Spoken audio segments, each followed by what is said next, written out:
2025학년도 수능 연계교재 수능 특강 독서입니다. 봅시다. 요거도 120쪽에 사회문화 3강입니다. 이거 어려웠죠? 어려웠습니다. 이거 어려운 이유가 일단 어휘가 어려웠죠. 뭐 물권, 채권, 물권의 변동, 그다음 뭐 권리 변동, 뭐 담보 물권, 이거 거의 안 쓰는 말이잖아요. 그죠? 거기다 경제학적인 내용이랑 법적인 내용이 같이 들어있어서 내용이 상당히 어려웠다. 그 어휘도 어려웠고, 그다음 내용도 어려웠다. 그죠?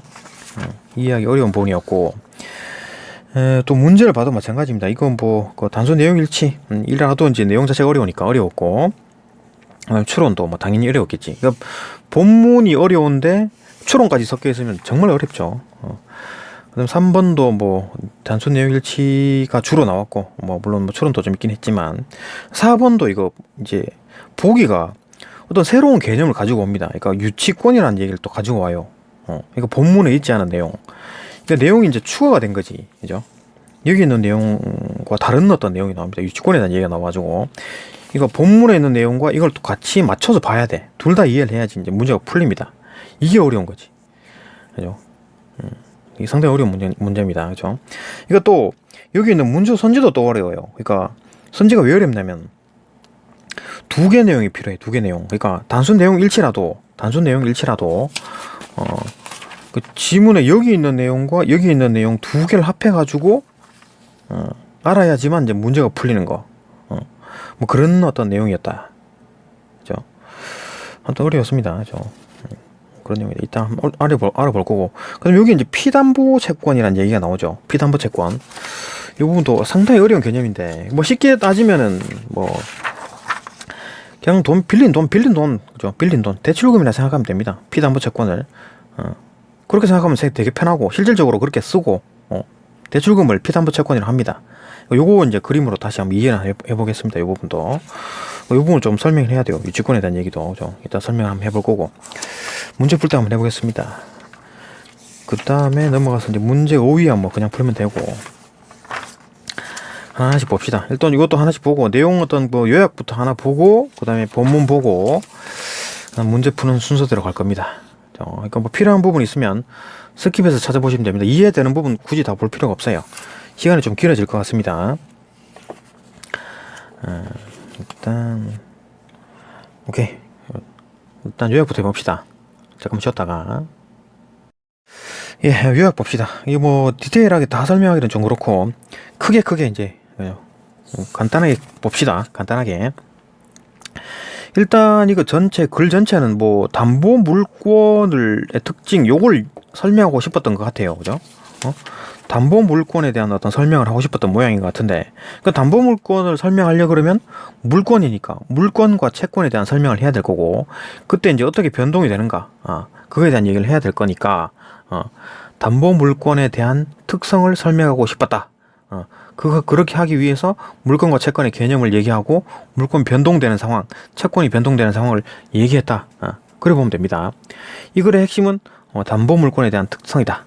그걸 설명하고 싶어 했다 는 거고, 자, 뭐 순서대로 보게 되면 1문단을 보게 되면, 일단 사람이 살아가는데 필요한 자원은 뭐 재화나 용역, 그죠? 재화나 용역이겠죠. 물건, 재화, 용역, 어떤 사람의 행동. 이거 물건이 뭐냐? 물건의 어떤 권리. 이거 뭐 펜, 그죠? 이게 내 거잖아요. 내가 샀잖아요. 이 물건에 대한 권리는 내가 가지고 있는 거지. 그죠? 그게 이제 물건이다. 집도 마찬가지죠. 이 아파트. 이건 이제 물건이죠, 물건. 그 내 아파트인 거야. 그죠?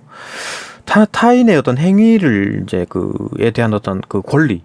예를 들어 뭐가 있겠습니까? 채권이라는 거는 뭐 어떤 사람이 뭐 어떤 행동을 하도록 요구할 수 있는 권리. 뭐 이런 것도 뭐 노동력도 되나? 내가 어떤 사장님이고 어떤 뭐 직원이 있다. 그럼 직원한테 이거 좀 해주세요 라고 할 수 있는 어떤 권리, 그런 것도 채권이라고 할 수 있나? 하여튼 뭐 타인의 행위를 내가 어떻게 뭐 조정할 수 있는, 그죠? 요구할 수 있는 권리, 그건 채권이라고 하는 겁니다. 하여튼 재화나 용역에 대해서 어떤 뭐 권리를 가지는 게 이제 뭐 물권이나 채권이라고 하는 건데, 이 둘 다가 꼭 이제 항상 고정되느냐? 그렇지 않죠. 변동이 생길 수가 있죠. 내가 집을 판다거나 아니면 이걸 당근에다 팔아. 그러면 물권이 넘어가는 거겠죠. 그게 이제 권리 변동이라 하는 거지. 권리 변동. 이 문단에 이제 권리 변동 얘기가 나오는데, 권리 변동은 물권 같은 경우에는 계약서를 씁니다. 그죠? 이게 집 같은 경우를 생각해 보면 되겠죠. 집에 어떤 뭐 내가 아파트를 팔았어. 그러면 계약서를 쓰겠죠. 그래가지고 공시를 하죠. 공시가 뭐냐? 알리는 거죠. 다른 사람한테. 이건 내가 집을 팔았다라고 알리는 거죠. 어디다가? 그 사무소? 아니면 주민센터에다가 알리는 거지. 알려가지고 공시를 하죠. 등기에다가 이름 바꿉니다. 그러면 우리 아파트나 아니면 뭐 다른 집 같은 경우에도 전부 다 등기가 다 돼 있어요. 이 집은 누구 거다라는 게 그 정부에 다 기록이 돼 있습니다. 정부에. 그러니까 뭐 어디 가나 뭐 정부에서 열람표를 뜯어보면 여기 이 집은 누구 거, 이 집은 누구 거 다 기록이 되어 있습니다. 그걸 바꾸는 거지. 그걸 바꾸는 것 자체가 공시라고 하는 겁니다. 공시. 그걸 등기에다가 이름을 바꿔가지고 알리는 거지. 다른 사람들한테 이건 내 집이다 라고 알리는 거. 그 이제 물권에 대한 변동이 일어나려면 계약이 필요하고 또 공시까지 해야 된다. 그죠? 이 둘 다 돼야지만 이제 물권이 넘어왔다 라고 하는 겁니다. 채권은 이제 공시까지는 필요 없지. 그냥 계약만 하면 된다. 이건 뭐 일종 노동계약 이런 것도 다 포함되나? 알바 계약도 이제 그러니까 그 사람이 출근해가지고 뭐 편의점에서 일하고 가라 이런 것도 뭐 계약이라고 하면 되겠죠. 채권이라고 보면 되나? 하여튼 뭐 좀 애매하긴 한데 그건 잘 모르겠습니다. 어쨌든 간에 그런 행동을 내가 조정할 수 있잖아요. 그죠? 요구할 수 있는 거니까 그것도 이제 계약만으로 된다. 이거 공시할 필요가 없다. 그죠? 공시할 필요 없다. 이런 내용이었고, 근데 이제 둘 다 계약이 들어간다라는 건 공통점인데 여기에 계약이 필요 없을 수가 있습니다. 물권을 봤을 때. 그럼 모든 물권의 변동은 계약서와 계약과 공시가 다 필요한가? 그게 아니지. 계약에 의한 물권 변동이 있을 수가 있고 법률에 의한 물권 변동이 있을 수가 있습니다. 3문단에. 그러니까 이 물권 변동은 반드시 계약과 공시가 필요하다고 했는데 그거는 계약에 의한 물권 변동에 대한 얘기고, 이거 계약과 공시가 필요 없는 물권 변동이 있을 수가 있다. 예외적으로. 그건 이제 법률에 기초한 겁니다. 법률에 근거하면 이게 없이 물권 변동이 일어날 수가 있다. 법률로. 그럼 일단 내용을 볼 겁니다. 뭐 내용인지. 어쨌든 그런 식으로 이제 설명을 해놨고, 이런 식으로 이제 물권 변동까지 설명을 했습니다. 그 다음에 이제 우리가 이제 목표로 하는 담보 물권에 대한 얘기를 하겠죠. 4문단에 보면 물권의 일종이다. 담보 물권은. 담보도 물권이잖아요. 그죠? 물건이니까. 물건이니까. 그죠? 그거에 대한 어떤 담보, 물권에 해당한다. 그거에 대한 좀 얘기를 할 겁니다. 이제 내용에서 볼 거고, 이따 본문에서. 그 다음 5문단 보게 되면 담보 물권의 이제 고유한 특성에 대해서, 세 가지 특성에 대해서 얘기를 할 겁니다. 담보, 알죠? 그죠? 담보. 그러니까 예를 들어 그런 거지. 친구한테, 야, 내가 여기다 10만원, 핸드폰을 내가 니한테 맡길 테니까, 너 나한테 10만원만 빌려줘. 응? 근데 10만원 갚아주면 핸드폰 주면 되잖아. 그게 담보죠. 그 특성을 얘기하는 겁니다. 담보 물권에 대해서. 근데 그 핸드폰을 내가 보관할 수 있는, 그러니까 내가 걔한테 10만원을 빌려주고 핸드폰을 내가 보관하죠. 그 이제 담보 물권이 나한테 넘어왔다라고 얘기를 하는 거지. 그죠? 이 법률에 의한 어떤 뭐 물권의 변동의 특성을 갖게 된다. 이거는 뭐냐? 계약서도 필요 없고 공시도 필요 없고 그냥 법률로만 로도 가능하다는 얘기지. 그죠? 가능하다는 얘기입니다. 담보 물권은. 그 다음에 또 전액을 갚아야지만 돌려주는 거지. 그러니까 야, 내가 너한테 10만원 빌려줄게. 핸드폰 나한테 맡겨라고 했는데 얘가 5만원만 나한테 갚았어. 근데 핸드폰 돌려줍니까? 안 되죠. 핸드폰 배터리만 떼줍니까? 아니죠. 다 해야지. 다 갚아야 돌려주는 거지. 10만원 다 갚아야 돌려줍니다. 그건 담보 물권의 특성입니다. 그 다음에 만약에 집인데 집을 담보로 잡았어. 근데 집을 나한테 돌려줘야 돼. 집을 나한테 돌려줘야 되는데 담보니까 집을 만약에 담보로 돈을 빌려갔어요. 근데 집이 홀랑 타서 집이 없어. 그러면 이제 나 집 탔기 때문에 안 갚아줄래? 이거 안 되죠. 집이 타면서 집이 화재가 나가지고 화재 보험금이 있네? 그러면 그 화재 보험금이 그 사람한테 지갑에 갈 거 아니에요. 그죠? 그 사람 은행 그 계좌로 갈 거 아니야. 그걸 달라는 얘기지. 그죠? 화재 보험금. 그러니까 집이 홀랑 타서 나는 돈 니한테 못 주겠는데 이렇게 배째 이렇게 한 게 아니라 야, 니 화재 보험금 받은 게 있잖아. 그거 내놔. 이렇게 되는 거죠. 그죠? 그런 얘기를 할 겁니다. 그죠? 그런 얘기를 할 거다. 그러니까 뭐 간단하게 뭐 내용은 봤습니다. 그러니까 담보 물권에 대한 설명을 할 겁니다. 그죠? 내용을 봅시다. 전반적인 내용들을 이거 꼼꼼히 봐야 됩니다. 내용 자체가 좀 어려워가지고 하나씩 봅시다. 됐죠? 끊고 잠시만요. 예, 본문 봅시다. 사람이 살아가는데 필요한 자원은 물건과 타인의 행위로 나눌 수 있다. 이러한 자원은 민법상 권리의 대상이 되는데, 이건 뭐 물건이라는 게 이제 재화, 그죠? 뭐 타인의 행위, 용역이라고 볼 수 있겠죠. 이러한 자원은 민법상의 권리의 대상이 되는데, 물건을 대상으로 하는 권리를 이제 물권이라 하고, 타인의 행위를 요구할 수 있는 권리를 채권이라 한다. 그죠? 물권, 채권이라 한다.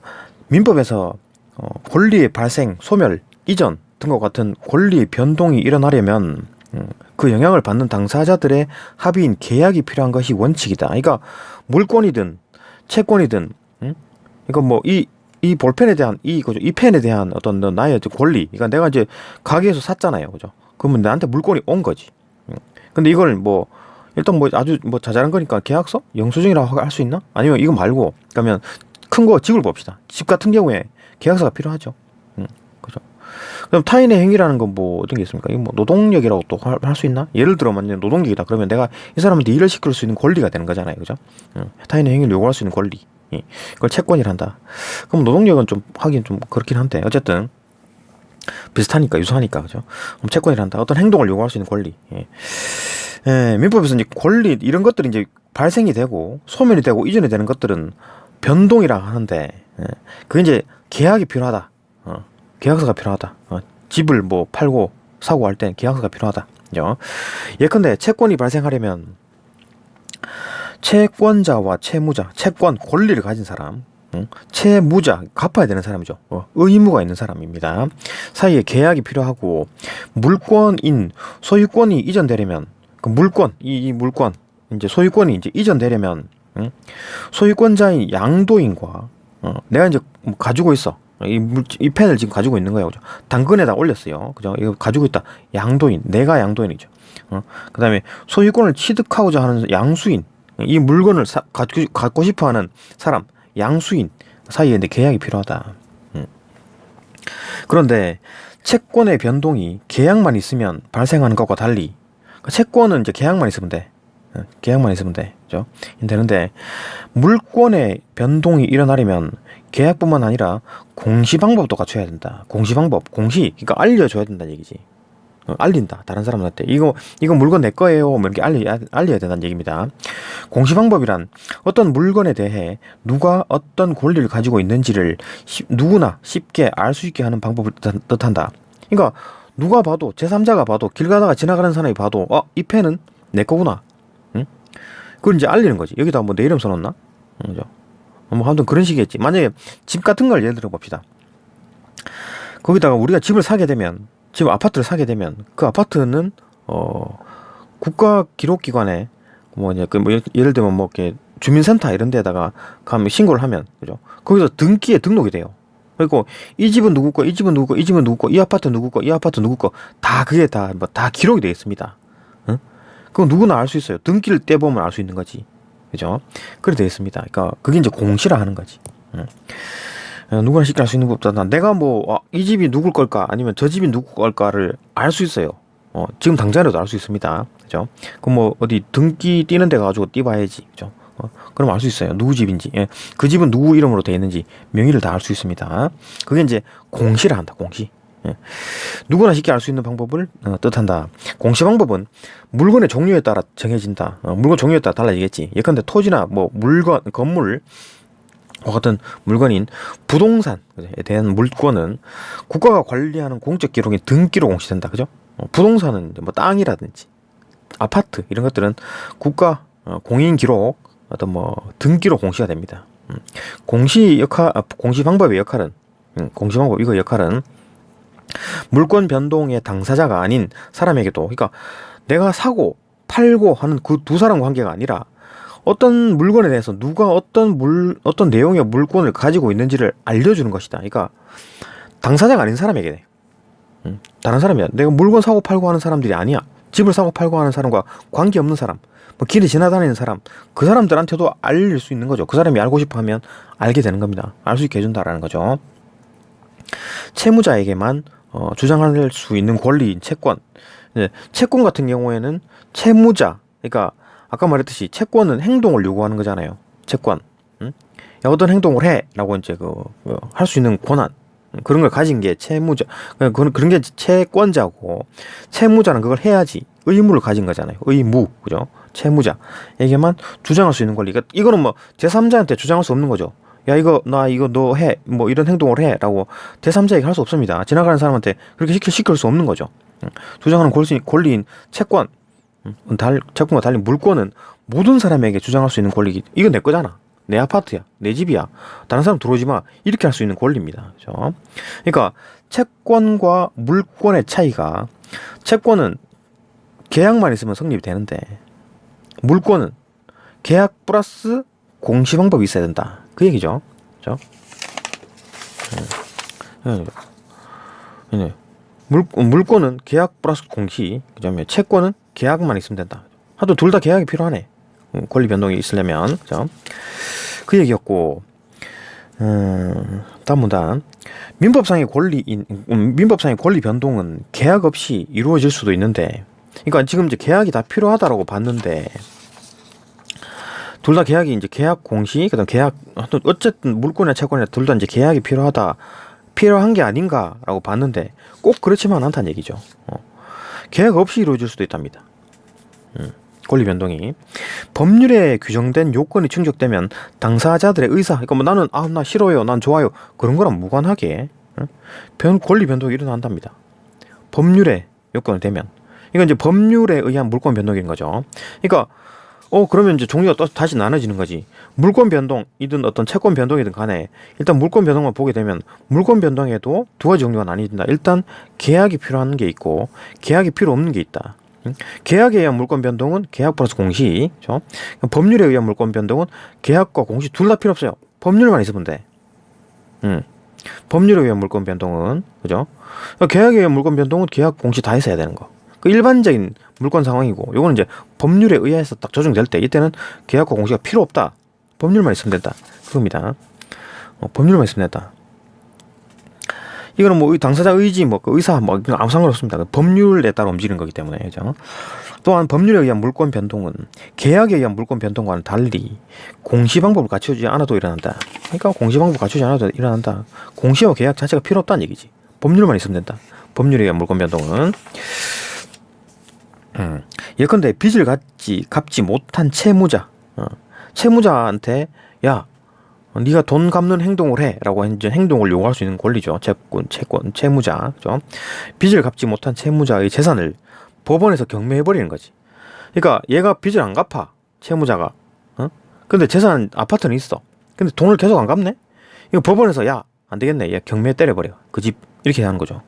하는 경우 법원의 매각 허가 결정을 받은 매수인, 이건 뭡니까? 물건을 사는 사람이죠. 그 집을 이 사람이 이제 그 경매장에 갔다가 이 사람이 아파트를 산 거야. 그래갖고 이 사람이 아파트를 사가지고 이 사람 누군지 모르지. 그죠? 이 사람 누군지 모릅니다. 이 사람이 매각 대금을 납부하게 되면 이제 돈을 낸 거야. 그럼 법원에서 이제 내가 그럼 1억에 살게요. 그러니까 법원에서 경매를 했습니다. 뭐 5천만 원, 6천만 원 이렇게 경매 쭉쭉쭉 하다가 그럼 내가 1억 살게요. 그러니까 낙찰을 딱 받은 겁니다. 매수인이. 그럼 이 사람이 그 돈 1억을 낸 거야. 납부하면 등기를 하지 않아도 곧바로 소유권이 취득한답니다. 이거는 이제 법률에 의한 물권 변동인 거죠. 법원이 개입했죠. 법원이 개입해가지고 법률로 야, 이 집은 이제부터 얘 거, 1억 낸 사람 이 사람 거, 경매 받은 사람 이 사람 거, 이렇게 하는 겁니다. 이게 소유권이 취득한 거죠. 또한 부동산 소유자가 사망한 경우, 죽었어. 망인의 배우자나 자녀 등의 상속받는 사람 있잖아요. 그 사람이 등기가 없어도 부동산을 바로 고스란히 물려받습니다. 등기를 하지 않았어. 나중에 등기해야 되겠지, 어쨌든 간에. 그죠? 어쨌든 이 사람이 바로 돌아가시자마자 바로 그 순간 바로 상속인에게 바로 이전됩니다. 부동산이 바로 상속이 돼요. 이 소유권은 이 사람이 가진 거지. 그죠? 근데 이제 등기는 이제 바로바로 안 한 거죠. 바로 돌아가시자마자 어디서 등기를 하냐. 그죠? 그러니까 등기가 없어도 바로 소유권이 넘어온다. 그러다가 이제 그 사람이 이제 뭐 어차피 또 가가지고 이제 등기를 해야 되겠죠. 어쨌든 등기를 해야 합니다. 어쨌든 간에 그 텀을 인정한다는 얘기지. 그죠? 이처럼 법률에 의한 물권 변동은 공시 방법 없이 발생하지만 그 공시를 하지 않았잖아요. 등기가 필요하지 않아도 등기를 하지 않아도 소유권을 다 넘긴 거잖아요. 그죠? 물권 변동이 발생했다는 얘기지. 그죠? 이런 법률에 의한 물권 변동은 공시 방법이 없이 발생하지만 나중에 공시 방법을 갖출 수 있죠. 그 돌아가신 다음에 이제 당장 뭐 다 성소를 받았어. 근데 가만히 있지 말고 이걸 또 이제 신고를 해야지. 등기를 해야지. 그죠? 이건 내 땅입니다. 우리 집입니다. 이거 아버지 건데 아버지 돌아가셔가지고 내가 받았습니다. 이렇게 이제 신고를 합니다. 그래야지 국가가 뭐 기록을 뭐 이렇게 정리할 거 아니에요. 계속 돌아가신 사람 그 이름으로 있을 겁니까? 안 되죠. 그죠? 등기를 또 해야 됩니다. 어쨌든. 이게 또 매수인도 마찬가지지. 일단 그 돈을 내자마자 내 거가 됐지만 이것도 또 등기를 해야지. 그죠? 등기를 해야 됩니다. 가서. 하여튼 그 텀을 인정한다는 얘기입니다. 그 텀 동안은 어떤 그 주인 거라고 인정하는 겁니다. 그죠? 예컨대 상속인은 상속받은 재산인 부동산에 대해서 자신이 상속받은 목신, 상속분을 이제 등기할 수 있다. 그러니까 맨 처음에 이제 돌아가셔가지고 뭐 상하고 뭐 울고 막 이러잖아요. 그러다가 나중에 이제 정신 좀 차려지면 그때 가고 등기하는 거지. 당장 못 하잖아요. 돌아가시자마자 아싸 이래갖고 막 이거 내 땅이야 뭐 이렇게 하는 거는 좀 불효자식이죠. 폐륜 같은 거니까. 하여튼 뭐 그죠. 그런 식이다. 그러니까 나중에 이제 등기하면 된다라는 얘기고. 물권에 대한 어떤 이건 이제 뭐 이게 뭔 얘기였습니까? 그냥 법률에 의한 조건. 그러니까 뭐 아까 말했듯이 물권은 계약과 공시 다 갖춰져야 한다고 그랬고 물권 변동은 채권 변동은 계약만 있으면 된다 그랬는데 계약이 없어도 꼭 계약이 없어도 물권 권리 변동이 일어난다. 물권이든 채권이든 그죠. 권리 변동이 일어날 수 있다. 계약 없이 일어난다. 그때는 어떤 거냐? 법률에 의해서. 법률에 의해서 그때 충족되면은 권리 변동이 일어난다. 여기서는 이제 물권에 대한 얘기만 있었는데 채권에 대한 얘기도 마찬가지겠죠. 마찬가지겠다. 권리 변동이 일어난다 그랬으니까. 그다음 물권에는 여러 가지 종류가 있는데 이게 이제 이거 담보 물권에 대한 얘기를 하고 싶었던 거지. 이때까지 담보 물권에 대한 얘기를 하고 싶어서 이랬던 것 같아요. 이게 확 나눠지는데 봅시다. 물권에는 여러 가지 종류가 있는데 아까 뭐 소유권도 있었고 뭐 그렇죠. 있었는데 그 중에 담보 물권은 물건의 사용이 아니라 금전 채권자의 채권의 회수를 목적으로 한다. 이게 뭔 말입니까? 담보, 어떤 내가 뭐 담보를 맡겨. 그러니까 예를 들어, 어떤 친구가 나한테 와가지고, 야, 핸드폰 내가 니한테 맡길 테니까 나한테 10만 원만 빌려줘. 그럼 내가 10만 원 생기면 바로 내가 갚아줄게. 그러면 핸드폰 돌려줘. 이죠? 담보. 이건 내가 이제 그럼 걔 핸드폰을 내가 가진 거는 내가 핸드폰 쓰려고 받은 겁니까? 아니죠. 금전 채권자, 그러니까 금전 채권자의 채권 회수. 그럼 금전 채권자가 뭡니까? 돈의 채권 권리가 있는 사람, 나죠. 내가 10만 원을 빌려줬잖아요. 나입니다, 나. 10만 원을 빌려준 사람, 채권자, 권리가 있는 사람의 채권액 10만 원 회수를 목적으로 한다는 점에서. 그러니까 걔가 나한테 핸드폰을 맡기고 나는 걔한테 10만 원을 빌려줬습니다. 그러면 그 핸드폰은 내가 왜 받았어요? 핸드폰을 쓰려고? 사용하려고? 아니죠. 사용하려고 한 거 아닙니다. 채권액 회수 10만 원 받으려고, 10만 원 회수하려고 그 목적으로 한다는 점에서 물건의 사용을 목적으로 하는 소유권 등의 물건과는 다르죠. 그러니까 물건을 사용하는 소유권 같은 경우는 펜 같은 경우는 내가 이 펜을 왜 소유합니까? 펜을 쓰려고 소유한 거잖아요. 근데 핸드폰 내가 왜 받았습니까? 돈 받으려고 나중에. 그죠? 그렇게 받은 거예요. 소유권 등의 어떤 물건과는 다르죠. 담보 물권은. 그러니까 좀 특이한 거지. 그죠? 담보 물권은 금전 지급이라는 특정 행위를 요구할 수 있는 권리인 금전 채권. 자, 다시 금전 지급이라는 특정 행위를 요구할 수 있죠. 야, 돈 내놔 10만 원 내놔 라고 할 수 있는 권리가 되죠. 핸드폰 가지고 있고. 그죠? 금전 채권이라고 합니다. 돈에 관한 채권, 권리, 행동을 할 수 있는 권리. 그죠? 그 돈 10만 원에 관한서 내가 10만 원을 갚아라라고 행동을 요구할 수 있는 권리, 채권을 실현하기 위해 필요하다. 담보물권, 핸드폰은 왜 필요한가? 내 친구 핸드폰은 왜 필요한가? 금전 채권 실현을 위해서 필요한 거죠. 그죠? 그 이유는 무엇일까? 다 이해됐는데? 이해됐는데 봅시다. 이거는 이제 뭐 법률 용어나 아니면 경제학적 용어로 쭉 얘기를 합니다. 아까 말했듯이 이제 예를 들어서 이제 설명한 거고. 핸드폰하고 10만 원, 내가 핸드폰 받고 내가 10만 원 빌려준 거는 담보 물건에 대한 예를 든 겁니다. 이제 다 이해가 됐지만 그 이유에 대해서 또다시 설명합니다. 봅시다. 뭐 법률 용어나 어떤 뭐 경제학 용어로 설명을 합니다. 봅시다. 채무자가 뭡니까? 의무를 가진 사람이잖아요. 채무자. 그러니까 내 친구지. 내 친구가 나한테 10만 원 갚아야 돼. 10만 원 갚으면 내가 걔한테 핸드폰을 줄 거 아니에요. 그죠? 근데 채무자가 금전을 지급할 채무를 이행하지 못하면 얘가 10만 원을 나한테 못 갚았어. 그러면 채권자 나 권리를 가진 사람이죠. 나는 채무자가 가진 물건을 내가 핸드폰을 가지고 있잖아요. 그 물건을 법원 경매를 해버려. 얘가 안 갚아 10만 원을 계속 안 갚아. 그래서 도망 다니고 막 응? 야 10만 원 갚아라 임마 하면 뭐 10만 원 지금 없는데? 이런 식입니다. 그러면은 내가 이제 가지고 있는 핸드폰을 팔아버리는 거지. 법원 경매를 해버립니다. 팔아버리지. 법원에서 맡겨가지고 이거 좀 얘가 돈 계속 안 갚는데 좀 경매 좀 해주세요. 팔아버리고 매수인 이거 누굽니까? 뭐 몰라요. 누가 제3자이지. 얼굴도 모르는 사람. 이 사람이 와가지고 이 사람이 이제 내가 뭐 9만 원에 살게요. 이런 얘기 하는 거지. 그 경매를 붙입니다. 그러면 맨 처음에 5만 원 하다가 누가 또 6만 원 살게요. 뭐 7만 원에 살게요 하다가 얘가 이제 9만 원 얘기를 한 거야. 9만 원 얘기를 한 겁니다. 그러면은 뭐 이제 9만 원 부르니까 딴 사람이 안 사. 그러면 이제 얘가 낙찰을 받겠죠. 경매 낙찰을 받겠지. 그러면 매수인인 거죠. 이 사람이 매수인입니다. 이 사람이 이제 9만 원 낙찰을 받고 9만 원을 또 돈을 내서 법원에다가 그러면 매각 대금을 법원이 9만 원을 받았다가 법원이 나한테 9만 원을 주는 거죠. 그죠? 받을 수 있다. 이때 동일한 채무자에 대한 금전 채권자가 여러 명이다. 이게 뭔 말입니까? 그놈이 그런 식으로 사기치고 다니는 거야. 동일한 채무자, 의무. 그러니까 10만 원을 빌려간 놈 있잖아요. 요 놈이 나한테도 그랬고 다른 사람한테도 또 그랬고 다른 사람한테도 또 그랬고 이런 식으로 핸드폰 맡기고 10만 원씩 계속 빌린 거야. 응? 동일한 채무자에 대해서 금전 채권자, 권리를 가진 사람, 돈을 빌려준 사람, 응? 돈을 갚아라라고 행동을 요구할 수 있는 권리, 그러니까 돈을 빌려준 사람이겠죠. 그 사람이 여러 명이야. 사기당한 놈이 여러 명이에요. 사기당한 사람이 여러 명입니다. 이러면 경매 대금을 각자의 채권에 비례하여 나눠 가지는 것이 원칙이므로 경매 대금을 각자의 채권에게 비례. 그러니까 예를 들어 핸드폰 같은 경우는 좀 그렇긴 하니까 딴 얘기를 합시다. 그러니까 이 채무자가 집을 나한테 담보를 맡긴 거야. 담보를 맡겨놓고 뭐 몇 억을 빌려갔어. 그죠? 집이 이제 크니까 그죠? 지금 비싸니까 얘가 나한테 집을 맡겨놓고 나한테 내 집을 니한테 담보 맡길 테니까 아파트를 뭐 니한테 맡길 테니까 나한테 뭐 10억을 빌려줘. 이래서 내가 10억을 빌려줍니다. 그죠? 내가 10억을 빌려줘. 그러면은 또 이놈이 또 사기를 치고 다니는 거야. 또 다른 채권자한테 가가지고 야 집을 내가 니한테 맡길 테니까 니 나한테 10억을 빌려줘.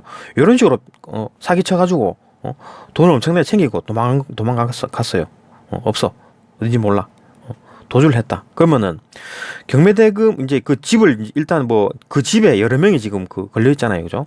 그러니까 나는 10억을 걔한테 빌려줬고 뭐 얘는 뭐 5억 빌려줬고 어떤 사람은 1억 빌려줬고 뭐 이런 식일 거 아니에요. 그죠? 다 10억 받지는 않았을 거 아니야. 어쨌든 그죠? 여러 명이 경매대금을 각자의 채권에게 비례. 그러니까 나는 10억을 냈기 때문에 총 50억을 그러면 만약에 100억을 뭐 사기치고 도망갔다라고 하면 내가 10억을 빌려줬잖아요. 그럼 10분의 1이 그 아파트에 내 몫인 거지. 그죠? 그 다음 또 5억을 빌려준 사람은 5%가 걔일 거 아니에요. 그죠? 그 사람의 어떤 지분일 거 아니에요. 그런 식으로 비례를 해서 나눠 가진 것이 원칙이다. 그건 뭐 당연한 합리적인 생각이지. 그죠? 걔가 100억을 사기치고 도망갔어. 아파트를 남겨놓고. 그럼 아파트를 법원 경매에 넘깁니다. 그러면은 그 넘겨가지고 판 대금이 그 뭐 100분의 내가 10억을 맡겼으니까 100분의 10은 내 몫인 거고 그 5억을 그 빌려준 사람은 100분의 5니까 그죠? 5%를 자기가 가지는 거지. 그 몫으로 챙기는 겁니다. 비례해서 챙긴다. 합리적이죠. 원칙이므로 특정한 채권자가 자신의 채권의 전액을 먼저 받을 수 있는 권리. 그러니까 이거는 뭐냐? 이거 그런 과정에서 만약에 그 아파트가 100억이 아니야. 아니면 또 너무 100억이 너무 크기 때문에 뭐 그냥 판매를 한다 그래도 법원이 경매를 했는데 조금씩밖에 돈이 안 들어와요. 그러니까 이번 달에 뭐 10억 들어오고 다음 달에 뭐 10억 들어오고 그 다음 달에 또 10억 들어오고 이런 식이야. 그러면은 그 한 달 이게 시간이 엄청나게 걸리잖아요. 시간이 만약에 뭐 어떤 거는 한 달이라고 했지만 1년이라고 칩시다. 그러니까 1년 뒤에 10억이 들어오고 법원에 그죠? 그 아파트를 판 대금이 1년 뒤에 또 뭐 10억이 또 들어오고 이런 식으로 계속 시간이 늘어져. 그러면은 누가 먼저 받을 거냐? 10억을 받았는데. 그죠? 100억 중에 10억을 받았어요. 그죠? 법원이 경매 대금으로 일단 10억을 받았어. 법원이 입금이 된 거야. 그러면 누구 먼저 줘야 돼? 그게 이제 우선권이죠. 그죠? 먼저 받을 수 있는 권리, 우선 변제권. 그건 예외적으로 인정된다. 이거 이제 먼저 챙기는 거지. 그러니까 우선 변제권을 가질 수 있는 사람은 조금 뭐 상황이 안 좋은 사람이겠죠. 뭐 직업이 없다거나 뭐 먹고 살 돈이 없어. 그러면은 우선 변제권을 받아가지고 이 사람한테 먼저 돈을 줘야 될 거 아니에요. 다른 사람들은 뭐 먹고 살 여유는 있어. 근데 이 사람은 완전히 전 재산을 몰빵했어. 그래가지고 사기 당했어. 그러면 이 사람은 지금 당장 내일부터 이제 뭐 굶고 살아야 되는데. 그러니까 이 사람한테 우선 변제권을 주는 겁니다. 그래가지고 이 사람한테 먼저 돈을 갚는 거지. 법원에서 먼저 이 사람한테 돈을 줘라. 그렇게 얘기하는 겁니다. 그게 이제 우선 변제권. 그것만 좀 예외적으로 인정하고 먼저 간다는 얘기지. 근데 뭐 채권에게 비례해서 돈을 주기 때문에 액수는 뭐 많이 준다 그런 얘기는 없습니다. 다만 이제 먼저 준다는 얘기겠지. 그죠? 담보 물권은 이러한 우선 변제권을 내용으로 하는데, 그러니까 담보 물권에 대한 내용은 특징은 이런 어떤 우선 변제권을 가질 수가 있다는 거죠. 그러니까 일반적인 어떤 물권인 소유권 이런 거랑 다르게 이런 특징을 갖는다 그 얘기입니다. 이런 우선 변제권 내용으로 하는데, 변제권을 내용으로 하는데 우선 변제권은 채무자뿐만 아니라 동일한 채무자에 대한 다른 채권자들에게도 주장할 수 있어야 되는 거죠. 이게 뭔 말입니까? 이걸 왜 우선 변제권 얘기를 들었냐면, 이거는 채무자 의무를 가진 놈, 요 사기꾼 놈, 요것뿐만 아니라 동일한 어떤 채무자에 대한 어떤 다른 채권자들에게도 이 사기꾼 놈, 요 놈에 대한 요 사기꾼 한 놈한테 당한 사람들이 많잖아요, 그죠? 다른 채권자들에게도 주장할 수 있어야 되는 거지. 그러니까 내가 이런 사정으로 우선 변제권을 내가 가졌다. 내가 전세산을 꼬라박아가지고 내가 지금 내일부터 밥 먹을 돈이 없어요. 그러니까 내가 우선 변제권을 나한테 달라. 다른 채권들에게 주장을 하는 거죠. 그 다른 채권자들은 생각해보니까 내가 뭐 전세산 꼬라박지는 않아가지고 뭐 그냥 돈은 좀 있어. 그럼 뭐 밥 먹을 돈은 있으니까 뭐 다음 달에 주세요 이렇게 할 수 있잖아요, 그죠? 그렇게 주장할 수 있는 거지. 우선 변제권을 가지니까. 그죠? 이를 위해서 물권의 성질을 갖추어야 한다. 그러니까 물권의 성질이 약간 뭐라 그랬습니까? 모든 다른 사람에게 주장할 수 있는 권리라 그랬잖아요. 채권은 뭐 다른 사람한테 주장 안 해도 되죠. 뭐 채권 같은 경우에는 뭐 행동을 시키고 안 하고 행동을 하도록 시키는 거니까, 채권이라는 거는, 그죠? 행위를 요구하는 거니까 그 사람과 나와의 관계니까 다른 사람들은 삼자가 낄 필요가 없어. 근데 물권은 내가 이 물건을 가졌어요 라고 이제 공시를 해야 된다 그랬잖아요. 알려야 된다 그랬잖아요. 모든 사람이 길에 지나가는 사람한테도 이건 내 겁니다. 이거 우리 집이니까 우리 아파트에 내 집에 들어오지 마세요. 이렇게 하는 거지. 그죠? 그런 어떤 게 그게 이제 물권의 특징이니까 물권의 성질도 갖춰야 된다. 왜? 다른 채권자들한테도 주장을 하는 거니까. 다른 사람한테도 주장하는 거니까. 하니까, 그죠? 이런 면에서는 물권의 특징을 가지고 있다라는 겁니다. 그죠? 물권의 특징에 대한 얘기였죠. 그죠? 그러니까 담보 물권만이 가지는 어떤 특별한 어떤 특이한 형태인데, 담보 물권이라도 물권의 성질을 갖고 있다라는 거. 또 다른 성질들이 있을까 봅니다. 그죠? 나오죠. 담보 물권은 소유권 등의 다른 물권들이 가지는 일반적인 성질. 그러니까 이제 일반적인 성질이 뭐였냐면 다른 사람한테 주장하는 거, 그죠? 다른 사람에게 주장할 수 있는 권리를 갖는다. 물권은. 근데 이런 어떤 물권들의 일반적인 성질과 구별되는 고유한 특성들이 있대. 그죠? 독특한 성격들이 있다. 이런 특성은 담보 물권의 목적은 물건의 사용이 아니라 채권자의 금전 채권 회수. 이게 뭔 말이냐? 담보 물권의 목적이 뭡니까? 그러니까 내가 내 친구한테 핸드폰을 받고 내가 핸드폰을 가지고 있고 대신 내가 걔한테 10만 원을 빌려준 겁니다. 그러면 이 핸드폰을 내가 씁니까? 안 쓰죠. 안 씁니다. 돈을 갚으면 바로 이제 10만 원을 갚으면 내가 핸드폰을 줄 거니까. 그러니까 물건의 사용이 아니라 채권자의 금전 채권 회수. 그러니까 채권을 회수한다는 말이 뭡니까? 돈을 회수한다는 얘기지. 아까 빌려준 10만 원. 야, 금전 채권 회수. 돈을 갚아라고 할 수, 그러니까 이제 돈을 갚아라고 할 수 있는 그 돈을 갚는 행위를 요구할 수 있는 권리, 그죠? 그런 어떤 채권을 회수했다라고 얘기하는 거죠. 금전 채권 회수라는 말이 채권자가 10만 원을 갚았다. 그죠? 채권자가 10만 원을 받았다는 얘기죠. 채권자의 금전 채권 회수는 채권자가 10만 원을 받았다는 얘기입니다. 그죠? 요런 게 뭐 이거 단어 어휘 의미를 알아야 되겠지. 그죠? 라는 것을 반영한다. 그러니까 담보물의 목적은 내가 10만 원을 받는 게 목적인 거지. 핸드폰을 쓰는 게 아닙니다. 그죠? 첫째, 이제 특징들을 쭉 얘기합니다. 첫째, 담보 물권은 채무자가 채무액 전액을 갚으면 자동으로 소멸. 그렇죠. 내가 핸드폰을 가지고 있고 그 친구가 이제 10만 원을 빌려갔는데 얘가 10만 원을 나한테 갚았어. 전액을 10만 원을 다 갚았어. 전액을 다 갚았어. 그럼 자동으로 소멸. 핸드폰 가져가. 이것은 이제 법률에 의한 물권 변동에 해당한다. 그러니까 이게 뭔 말입니까? 공시할 필요가 없다는 얘기지. 응? 공시할 필요가 없다는 얘기입니다. 이거 법률에 의한 물권 변동이니까 법률에 의한 물권 변동의 특징이 뭐였습니까? 공시 필요 없고 공시가 필요 없고 그 다음에 계약도 필요 없다. 응? 계약과 공시가 다 필요 없는 게 법률에 의한 물권 변동이었는데 법률에 의한 물권 변동이니까 공시도 필요 없고 계약도 필요 없다. 그러니까 나한테 10만 원만 갚으면 핸드폰 가져가 이렇게 주는 거죠. 특수한 상황이다. 그러니까 담보물권이라는 거는 이제 두 가지 어떤 특징을 가지는데 그 중에서 권리 변동이죠, 이거. 그죠? 권리 변동. 담보물권이 아니라 권리 변동에 대한 얘기입니다. 요거는 권리 변동.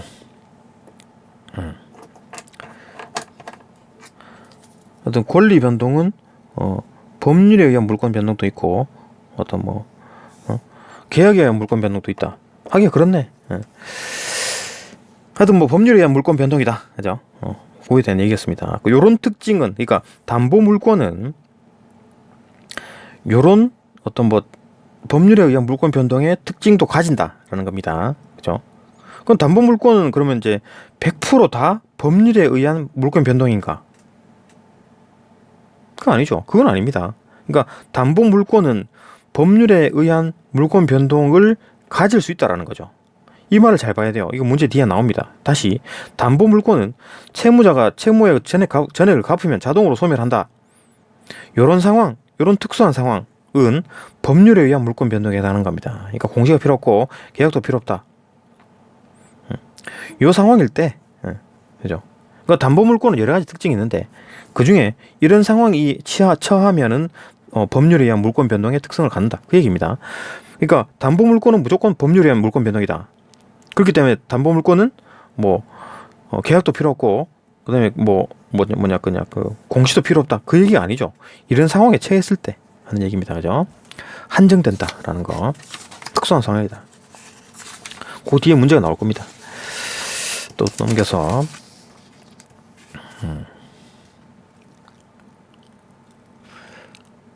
또 먼저 봅시다. 이제 두 번째 성질, 세 번째 성질, 특별한 성질입니다. 채무자가 채무 전액을 갚기 전까지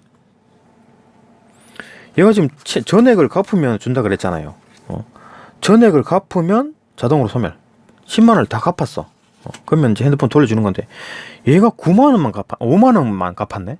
5만 원만 갚으면서 혹시 핸드폰 좀 돌려줄 수 있나? 안 되죠, 그죠? 5만 원만 갖고 핸드폰 줘버리면 얘가 그 5만 원 뜯고 나름 째면 안 주면 어떡할 거야? 그죠? 야, 10만 원 다 갚을 때까지 나 안 줄 거야. 이렇게 하겠지. 그죠? 채무 전액을 갚기 전까지 담보물 전부에 대한 담보 물권이 유지된다. 그죠? 얘가 10만 원을 빌려갔는데, 예? 핸드폰을 맡기고 10만 원을 빌려갔는데, 얘가 5만 원만 준 거야. 그리고 핸드폰 돌려달래. 말이 됩니까, 이거? 안 되지. 그죠? 핸드폰 줘버리면 얘가 그냥 안 갚을 거 아니에요. 10만 원 다 내놔라. 얘기하겠지. 담보물 전부에 대한 담보 물권은 유지가 된다. 그죠? 계속 내가 가지고 있는 겁니다. 안 줄 수 있는 권리가 있는 거죠. 그렇죠? 핸드폰을 다시 안 돌려줄 의무가 있다. 권리가 있다. 3번 셋째, 담보 물권의 대상은 핸드폰이죠. 물건 자체가 아니라 물건의 가치다. 핸드폰은 물건 자체, 그러니까 내가 이걸 쓰려고 한 게 아니기 때문에 물건 자체가 아니라 그 물건의 가치죠. 이 물건이 사라졌어. 그리고 그 물건을 대체하는 이익이 발생한다. 그럼 그 이익이 물권 대상의 어떤 대상이 된다. 이걸 예를 들어 봅시다. 얘가 있네.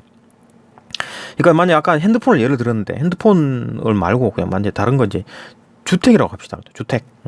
주택에 대한 예를 해봅시다. 예컨대 담보물이 주택이 불타 없어져. 그러니까 주택을 나한테 담보를 맡겨놨어. 그래갖고 얘한테 10억을 빌려준 거야. 10억을 빌려줬어. 근데 주택이 홀랑 탔어요. 없어졌어. 주택이 없어. 집이 없어졌다고. 그러면 그 주택의 소유자인 채무자가 집이 없기 때문에 난 너 나한테 돈 안 갚아도 되겠네 이렇게 그죠? 집이 없기 때문에 내가 너한테 돈을 안 갚아도 뭐 상관없겠네 이렇게 할 수 있잖아요. 집이 없는데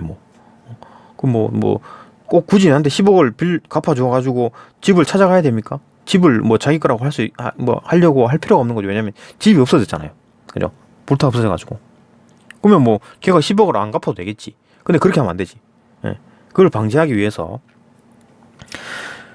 그 어떤 화재 보험이 이제 들어있었던 거야. 그 집이. 그러면 이제 불이 탔잖아요. 그러면 화재 보험금이 10억은 다 아니더라도 적어도 8억 정도는 나올 거 아니에요. 그죠? 화재 보험 청구, 그러니까 취득을 받았다라고 하면 담보 물권자, 그러니까 나 같은 경우에 10억을 빌려줬잖아요. 근데 이제 그 집이 홀랑 타버려 없어졌어.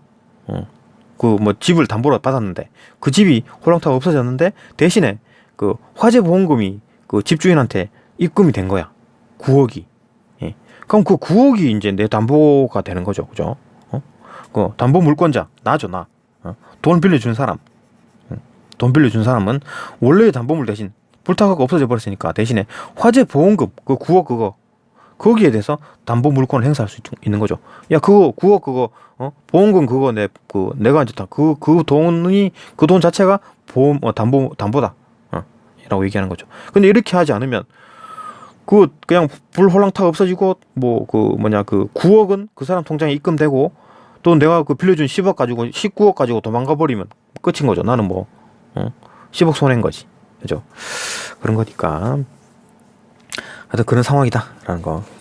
이거 본문 지문은 쭉쭉 읽어집니다. 또 봅시다. 이제 문제로 넘어갑시다. 문제로 넘어가면 조금 쉬었다가 문제로 넘어갑시다. 봅시다. 이제 문제 봅시다. 윗글에 대한 이해로 가장 적절한 것은 잠깐 맞죠? 윗글에 대한 이해로 가장 적절한 것은 1번 물권은 공시되어야 하고 물권은 공시되어야 된다. 물권은 공시되어야 된다. 일반적으로 이제 물권은 공시되어야 되는 거죠. 물권은 계약도 돼야 되고 공시도 돼야 됩니다. 그죠? 물권은 계약도 돼야 되고 공시도 돼야 되고 그다음 채권은 계약만 있으면 되고 근데 그 물권 중에서 법률에 의해 아주 특별한 경우 아주 스페셜한 경우죠. 그때만 계약 없어도 되고 공시 없어도 되고 그때 법률만 있으면 되는 거니까 그죠? 이런 경우에만 예외를 하고 다른 때는 물권은 일반적으로 공시가 되어야 됩니다. 그죠? 그 다음에 물건의 종류와 관계없이 이거 물권은 공시되어야 한다 말 자체가 틀렸네 그러면은 그죠? 법률에 의한 물권 변동은 공시 안 돼도 되잖아요. 그죠? 경수 안 돼도 되니까 이거 틀렸네. 예. 그 다음에 물건의 종류와 관계없이 물건의 종류를 언급한 게 있었나? 물건의 종류에 따라 정해진다. 그러니까 공시 방법은 물건의 종류에 따라 정해진다. 물건의 종류에 관계 없는 게 아니라 관계 있네요. 관계 있다. 공시 방법과 틀렸네요. 둘 다 틀렸다. 또 2번 물권은 일반적인 성질상 물권의 대상인 물건이 사라져도 그 물건을 대체하는 이익이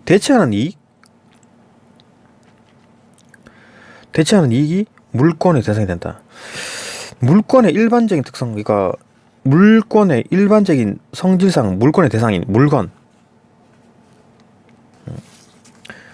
1- 물권, 담보 물권은 일반적인 성질과 구분된다.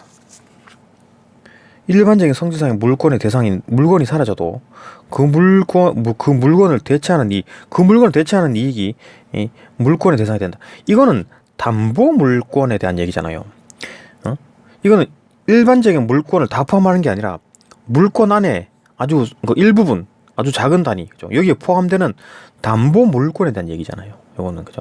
담보 물권에 대한 얘기입니다. 이건 이제 그 물건이 대체하는 이익이 발생하면 그게 이제 담보 물권의 대상이 된다 그랬는데 요거는 담보 물권에 대한 얘기입니다. 그죠? 이건 일반적인 물권에 대한 얘기가 아니죠. 그죠? 특별한 경우에 얘기하는 거다. 틀렸다. 일반적인 물권은 이런 거 없습니다. 그죠? 대체하는 물건 어쩌고 저쩌고 이런 거 없습니다. 3번 법원 경매 절차에서 매각허가 결정을 받고 경매 대금을 완납한 매수인 누가 샀다 이거지. 경매를 받아가지고 산 사람은 공시 방법을 갖추기 전에 소유권을 취득한다. 경매 대금을 완납한 매수인은 공시 방법을 갖추기 전에 소유권을 취득한다. 그러니까 공시를 하지 않아도 소유권을 취득한다. 물권을 갖는다. 소유권도 물권 중에 하나죠. 그걸 취득한다. 이게 얘기가 있었죠. 경매 어쩌고저쩌고 하는 거. 있네.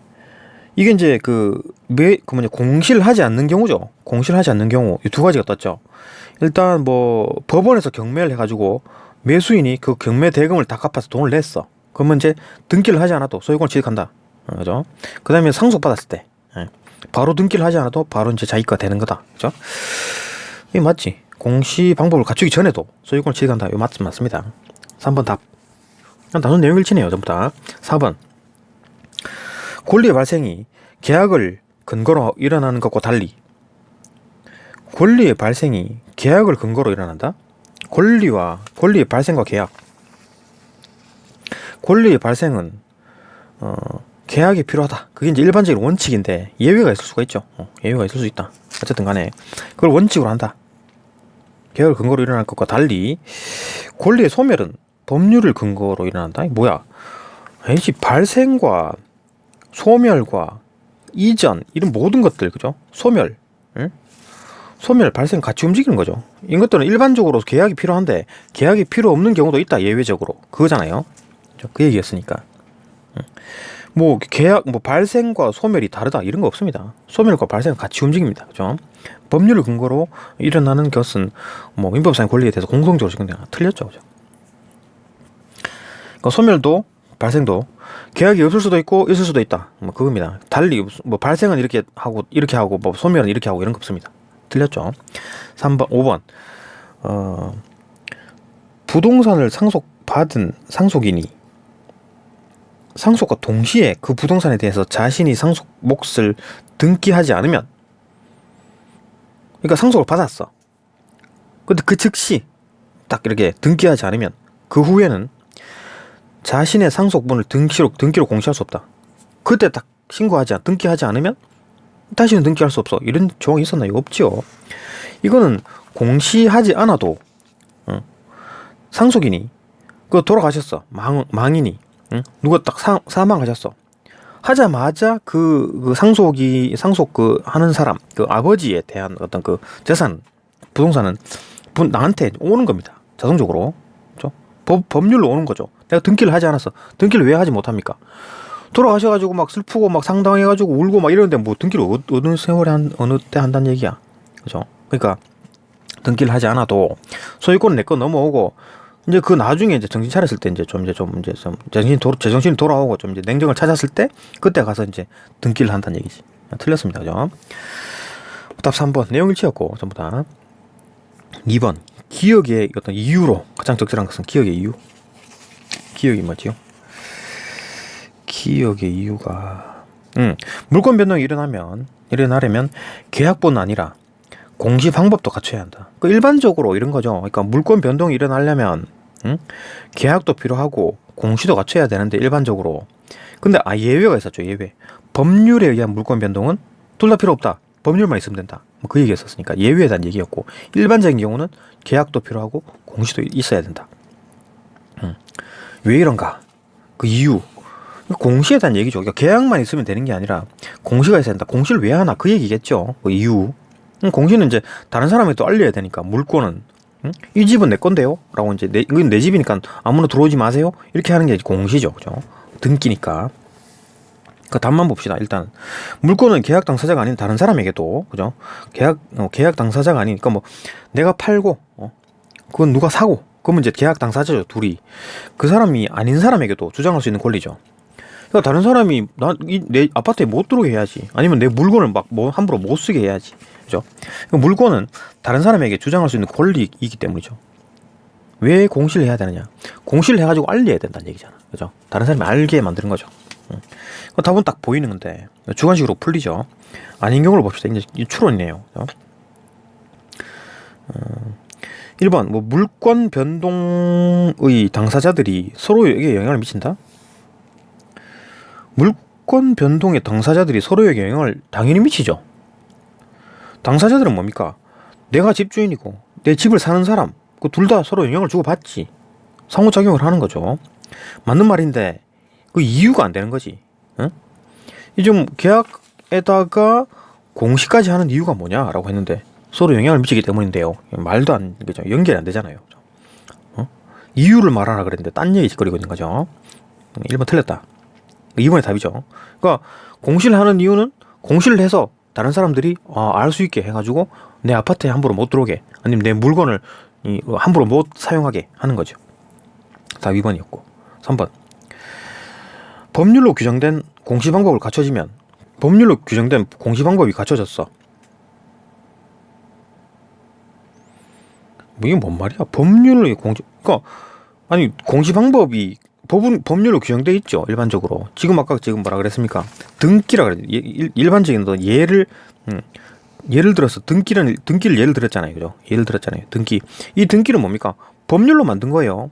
법률로 어떤 등기의 형식을 이래 이렇게 이런 절차 저런 절차라고 한 게 법률로 정해놓은 게 등기입니다. 그죠? 뭐 등기법이 있겠지, 그죠? 또 법률로 규정된 공시방법, 이거 뭐 말 헷갈리게 만들어놨네. 법률로 저거 해가지고, 그죠? 이거 법률로 규정된 요거 이제 법률에 의한 물권 변동, 요거랑 헷갈리라고 일부러 함정을 파놓은 거네요, 그죠? 일단 공시방법 자체가 이제 법률로 규정이 됐겠지. 예. 하여튼 공시방법이 갖춰지면 계약이 없어도 물권 변동이 일어날 수 있기 때문에 이게 뭔 말이야? 말 자체가 안 맞죠, 이거. 공시방법이 갖춰졌어. 자, 등기는 이렇게 이런 형식으로 하면 뭐 등기하면 돼요 했는데, 그게 이제 계약이 없어도 그 공시방법만 있으면 뭐 물권 변동이 뭐 지금 일어난 뭐 말도 안 되죠. 그죠? 공시방법이 정해져 갖고 뭐, 그러니까 물권 변동은 계약이 있고 공시하야면 이 둘 다가 있으면 물권 변동이 일어날 수 있는데, 계약이 없이 공시방법이 갖춰졌다. 공시방법만 있으면 물권 변동이 일어나나요? 아니죠. 물권 변동은 계약도 일어나야 되고 공시방법도 일어나야 됩니다. 아니면 공시방법 뭐냐고, 계약도 없고 공시방법도 없으면 법률이라도 있어야지. 법률에 의한 물권 변동, 그죠? 이런 경우죠. 두 가지 있습니다. 계약, 공시방법 둘 다 있어가지고 물권 변동이 일어나거나, 아니면 계약과 공시방법이 둘 다 없어 그래갖고 법률만으로서 일어나는 물권 변동, 이 두 가지입니다. 근데 이건 뭐야? 계약이 없는 거는 오케이. 그럼 뭐 계약 없으면 공시방법도 없으면은 물권 변동이 일어날 수 있는데, 이거는 공시방법이 있다 그래가지고 뭐 계약이 있고 없고 이런 건 문제가 아니죠, 그죠? 같이 움직이는 거, 답 틀렸다. 이건 뭐 이유도 아니고, 그죠? 말도 틀렸다. 4번 사람이 살아가는데 필요한 자원은, 응? 사람이 필요한데 뭐야? 살아가는데 필요한 자원? 이거에 대한 언급은 여기 있었네요. 제일 첫 문장. 물건과 타인의 행위다. 그죠? 재화와 용역이다. 이거겠네요. 자원은 국가가 관리하는 공적 기록의 대상이 되어야 된다. 이것도 뭐 틀렸죠. 그러니까 말도 틀렸네요. 그러니까 이유도 틀렸고.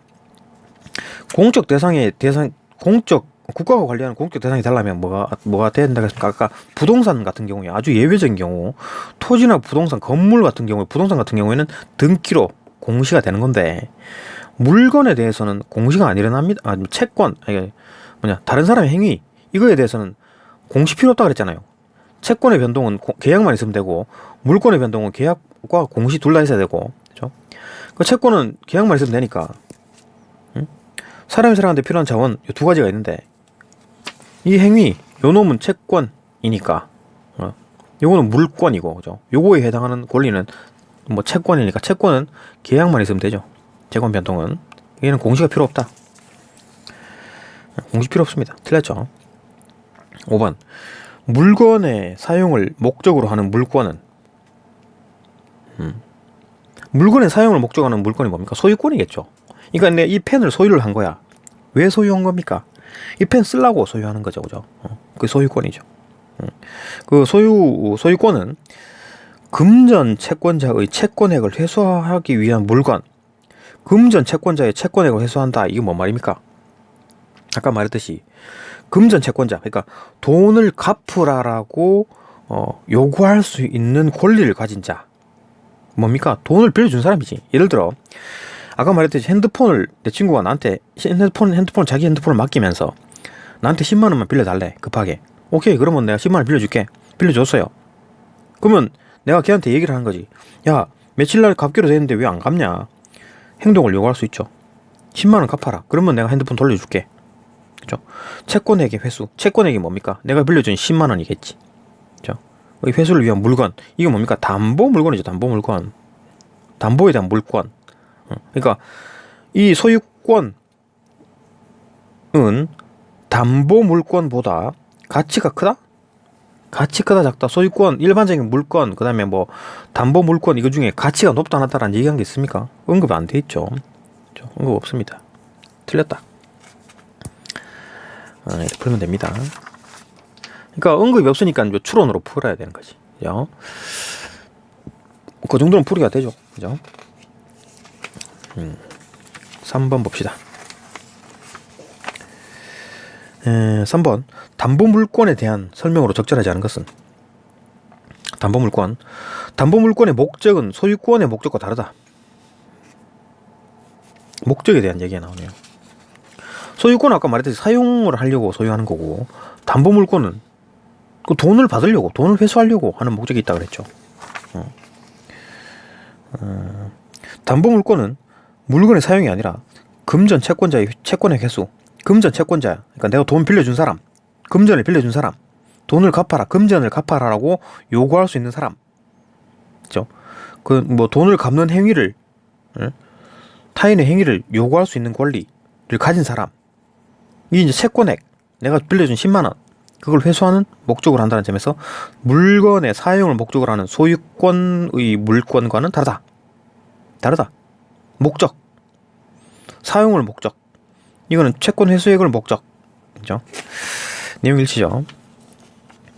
담보 물권자는 담보 물권을 채무자 이외의 사람들에게도 주장할 수 있다. 담보 물권을 채무자 이외의 다른 사람에게 주장할 수 있다. 이거 있었죠? 다른 채권자들에게 주장할 수 있어야 된다. 채권자 이외의, 채무자 이외의, 채무자, 동일한 채무자 이외의 다른 채권자들, 이 사기꾼 놈, 이 돈 빌려간 놈, 동일한 채무자, 이놈이 여기다가 사기치고 여기다가 사기치고 저기다가 사기쳐가지고 이놈이 온통 채무를 지은 거야. 동일한 채무자, 이 사기꾼 놈한테 이제 사기당한 사람들, 다른 채권자에게 주장하는 거, 뭘 주장합니까? 내가 지금 전재산 꼬라박아가지고 돈이 하나도 한 푼도 없어. 법원에서 경매해갖고 물건 팔게 되면 나한테 좀 먼저 줘. 그 우선 변제권이잖아요. 그죠? 그러니까 우선 변제권은 채무자, 이놈, 이 사기친 놈, 요놈한테도 요구할 수 있지만, 나 얘놈이 이제 사기쳐가지고 돈, 뭐, 도박으로 다 쳐 날려가지고 돈이 한 푼도 없어. 근데 또 돈을 갚아라. 라고 하면 우선 변제권, 야, 우선 돈 생기면 나한테 먼저 갚아. 우선 변제권. 왜냐면 난 돈이 지금 한 푼도 없기 때문에, 전재산 꼬라박기 때문에 한 푼도 없어. 그렇기 때문에 내일 밥 먹을 돈도 없어. 그러면은 우선 갚아라. 그죠? 가능하죠.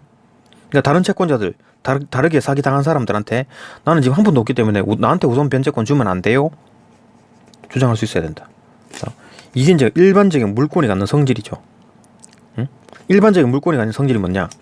모든 다른 사람에게 주장할 수 있는 권리.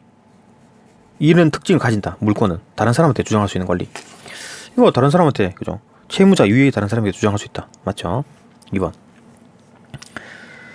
담보 물권은 채무자가 채무 전액을 갚으면 공시 방법을 갖추지 않아도 소멸한다. 이거 담보 물권의 채무자, 그러니까 돈 빌려간 놈, 그 의무를 가진 놈, 갚을 의무를 가진 사람이 채무 전액을 갚았어. 공시 방법을 갖추지 않아도 소멸되죠. 채무자가 채무 전액을 갚으면 자동으로 소멸. 이것은 법률에 의한 물권 변동에 해당한다. 법률에 의한 물권 변동이 뭡니까? 법률에 의한 물권 변동.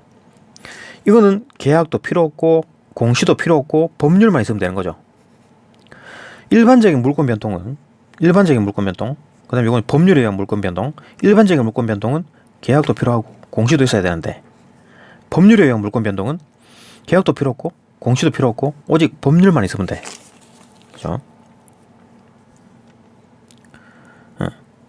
그러니까 채무자가 채무액 전액을 갚으면 자동으로 소멸. 이건 법률에 의한 물권 변동이다.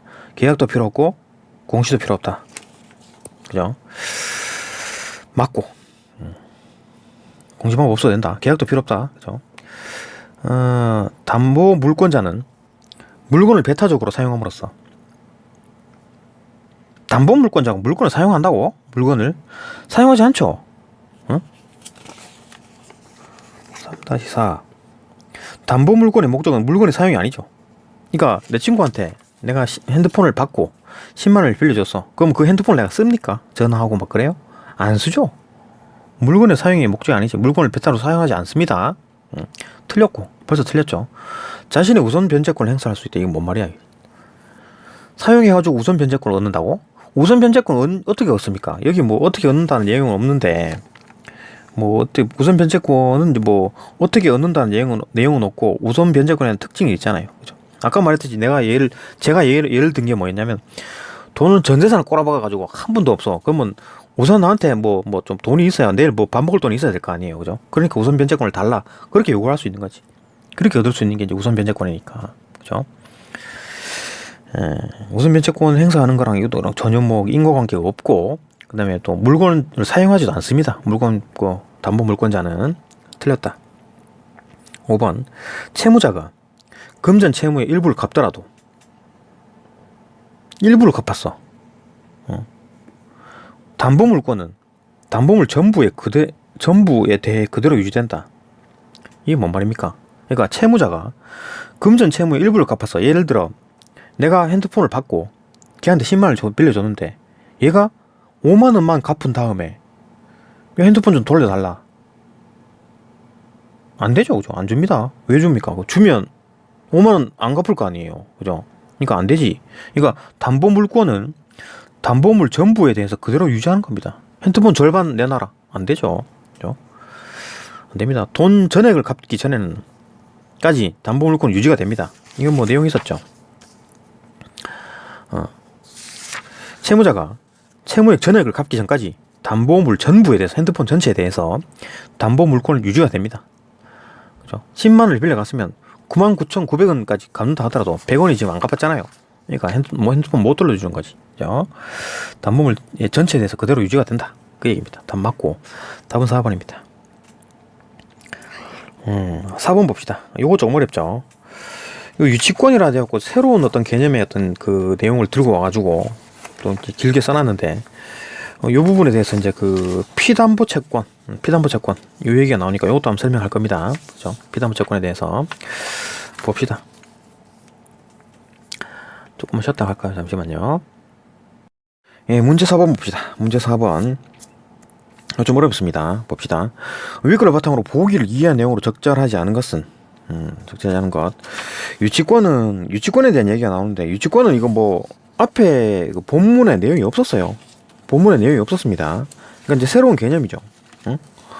이게 그래서 어려운 겁니다. 그죠? 또 새로운 개념, 이걸 이제 본문의 내용에 이제 추가해서 문제를 풀어라는 얘기입니다. 봅시다. 유치권은 법률을 근거로 발생하는 담보 물권이다. 그러니까 담보 물권의 이제 두 가지 특징, 두 가지 어떤 성격. 담보 물권은 크게 두 가지로 나눌 수 있죠. 어떤 걸로? 일단 법률에 의한 물권 변동의 성질을 가질 수가 있고, 그 다음 계약에 의한 물권 변동의 성질을 가질 수가 있습니다. 계약에 의한 물권 변동의 성질을 가지려면 계약을 해야 되고, 그 다음에 공시 방법도 갖춰야 된다. 이 두 가지가 성립돼야지만 계약에 의한 물권 변동이 일어나고, 법률에 의한 물권 변동은 계약이 없이, 그러니까 공시도 필요 없는 거죠. 법률만 있으면 법률에 의한 물권 변동이 일어난다는 얘기죠. 그죠? 당사자의 어떤 의사도 필요 없고 오직 법만 있으면 돼. 법대로 하자. 그 얘기고, 계약에 의한 물권 변동은 계약도 있어야 되고 그 덩달아서 공시 방법도 갖춰야 된다. 그죠? 이 얘기입니다. 그러니까 담보 물권도 마찬가지죠. 담보 물권도 일단 뭐 물권은 물권인데 담보인 거지. 그죠? 물권은 물권인데 담보입니다. 그러니까 물권을 또 다시 분류를 해봅시다. 그러니까 여기 보게 되면 물권을 분류하면 일단 뭐 소유권이라든지 소유권 뭐 다른 여러 가지 종류가 있겠지만 소유권 그다음에 담보 물권 이렇게 나눌 수가 있습니다. 소유권은 이제 물건을 사용하는 게 목적이고 사용하는 게 목적이고 담보 물권은 물건 사용하는 게 목적이 아니라 돈 회수하는 게 목적입니다. 담보를 맡기는 이유가 그죠? 그러니까 이 담보 물권에 두 가지 종류가 있다. 계약에 관계된 거. 계약에 의한 물권 변동, 그 다음에 법률에 의한 물권 변동, 이 두 가지로 나눌 수가 있습니다. 담보 물권은, 그죠? 그러니까 담보 물권이 법률만에 해당하느냐? 담보 물권은 혹시 법률에 의한 물권 변동만 일어나는 게 아닐까라고 읽은 사람이 있을 겁니다. 어떤 부분에서, 어떤 근거에서, 이쪽 문단에 대해서, 이쪽 문장, 담보 물권은 채무자가 채무 전액을 갚으면 자동으로 소멸한다. 이것은 법률에 의한 물권 변동에 해당한다. 자, 담보 물권은 어쩌고 저쩌고 어쩌고 저쩌고 이것은 법률에 의한 물권 변동이다. 그러면 담보 물권은 법률에 의한 것밖에 없느냐? 계약에 의한 물권 변동은 일어나지 않느냐? 아니죠. 아닙니다. 요것만 보면 담보 물권은 뭐 법률에 의한 물권 변동이라 그랬는데 그게 아니죠. 이게 왜 법률에 의한 물권 변동이냐면 이 문장을 잘 보면 담보 물권은 이러한 조건이 있을 때 이거를 가리켜서 이것은 그죠? 법률에 의한 물권 변동의 성질에 해당한다 그거잖아요. 그러니까 이런 특수한 상황, 특수한 조건이 있을 때 법률에 의한 물권 변동의 특징을 가진다는 겁니다. 그러니까 일반적으로 담보 물권은 뭐 계약에 의해서 일어나든 법률에 의해서 일어나든 어쨌든 담보 물권은 생성됩니다. 그죠? 이 둘 다로 생성될 수 있는데 이런 특별한 경우에는 법률에 의한 물권 변동의 성질을 가지게 된다. 그 얘기입니다. 그죠? 그러니까 담보 물권이라 그래가지고 무조건 법률에 의한 물권 변동 아닌가? 아니죠. 그죠? 아닙니다. 잘못 읽은 거죠. 그죠? 요 문장을 계속 봅시다. 이 뒤쪽에 단서에도 그런 게 있습니다. 뒤쪽에 여기를 보게 되면 계약에 의해 성립하는 다른 담보 물권, 그러니까 담보 물권이 계약에 의해서도 성립한다는 얘기죠. 그죠? 꼭 오직 여기서만 이 문장을 잘못 읽어가지고 법률에 의한 물권 변동만 있는구나. 그게 아닙니다. 법률에 의한 물권 변동만 있는 게 아니다. 계약에 의해서 담보 물권이 형성되기도 한다라는 거. 어쨌든 간에 유치권은 법률을 근거로 발생하는 담보 물권이다. 그러면 뭐야? 담보 물권 중에 담보 물권이긴 한데, 그러니까 유치권은 담보 물권의 일종인 거죠. 담보 물권은 물권의 일종인 거고, 그죠? 가장 큰 범위는 물권이고, 그 다음에 담보 물권, 그 안에 또 유치권이 있는 거지. 그래 보면 됩니다. 근데 법률에 근거한다 그랬잖아요. 유치권은. 그러면 유치권은 여기에 해당하겠죠. 그죠? 계약에 의해서 일어나는 게 아니라 법률에 의해서 일어난다. 그래 보면 되겠죠. 그죠? 그러니까 여기 유치권은 여기에 속하는 게 아니라 여기에 속한다. 유치권은. 그러니까 담보 물권 내에 포함이 되는데 유치권은 여기에 속한다는 얘기죠. 그죠? 그래 보면 되지. 그러니까 법률에 의한 물권 변동에 해당하는 성질을 갖게 된다. 그 얘기입니다. 그죠? 유치권. 유치권이 발생하는 전형적인 사안은, 그러니까 유치권이 일어나는 특별한 예, 전형적인 어떤 예를 들어봐라 라고 하면 건물이 공사를 완성했는데도 건축주로부터 공사 대금을 지급하지 못한, 그러니까 건축주로부터 건물 좀 지어주세요, 집 좀 지어주세요 라고 주문한 사람이 있을 거 아니에요. 집주인 있을 거 아니에요. 그 사람이 공사 대금을 안 냈어, 건축업자한테. 그러니까 건축을 할 때 막 건축업자가 자기 돈을 들여가지고 막 노동력을 들이고 막 재료를 사가지고 건물을 뚝딱뚝딱 만들어 놨는데 공사 대금을 안 줘. 그죠? 그러니까 이건 이제 김 사장님, 건축업자 김 사장님이 돈을 못 받았네. 그죠? 이 사람이 돈을 안 줬어. 그죠? 악덕 이 사람이. 그죠? 이 사람이 이 건축업자한테 돈을 안 줬어. 그죠? 이때 공사 대금을 지급받을 때까지 건물을 사실상 지배한다. 건물에 문을 잠궈버린다는 얘기지. 응? 해갖고 점유를 확보한다. 쓰지 마. 이거 아무도 못 들어오게. 그죠? 해버린다. 그래 보면 되죠. 이런 상황입니다. 이걸 이제 그림으로 그리게 되면 이런 상황이죠. 요약해보면. 그러니까 공사 대금을 못 받은 건축업자, 이제 김 사장님이, 그죠? 건축주, 집주인이 지금 이제 돈을 갚을 돈을 줘야지만 돌려줄 거 아니에요. 이 건축, 이 건물을, 그죠? 건물은 다 지어 놨어요. 근데 이 사람이 동사 대금을 줘야지 이걸 줄 거 아니야. 이 잠궈 놨습니다. 이걸 잠궈 놨어. 응? 이 사람이 지배를 하고 있습니다. 그죠? 그러니까 갚을 돈, 얘가 이제 건축 대금을 주면은 뭐죠? 공사 대금을 주면은 그럼 열어줄 테니까 쓰세요라고 하는 거지. 그러니까 그런 의미에서 이 건물이 담보의 담보의 성질을 띠잖아요. 그죠? 담보의 성질을 띠죠. 그러니까 일반적으로 생각하면 어떤 뭐 내가 있으면, 그죠? 내가 어떤 내 친구가 나한테 핸드폰을 맡기면서 야 10만 원만 빌려줘라 하면 그런데 핸드폰 내가 맡길 테니까 내가 네 핸드폰 줘봐봐. 그 담보로 가지고 내가 그 친구한테 10만 원을 주는 거죠. 그러면 그 친구가 한번 10만 원 어떻게 급한 데 쓰고 다시 10만 원을 구해와가지고 나한테 주면 내가 그 담보로 잡은 그 핸드폰을 다시 건네주는 거죠. 그게 이제 담보인 거죠. 담보, 그죠? 그것처럼 얘도 담보인 거야. 그죠? 이 건물도 담보의 성격을 띠는 거죠. 그렇기 때문에 이 사람이 이 건물에 대해서 담보 물권을 가진다라고 얘기를 하는 거죠. 이 건물이 담보니까. 그죠? 근데 그때 상태를 이제 유치권이라고 하는 겁니다. 이때 이런 상황에서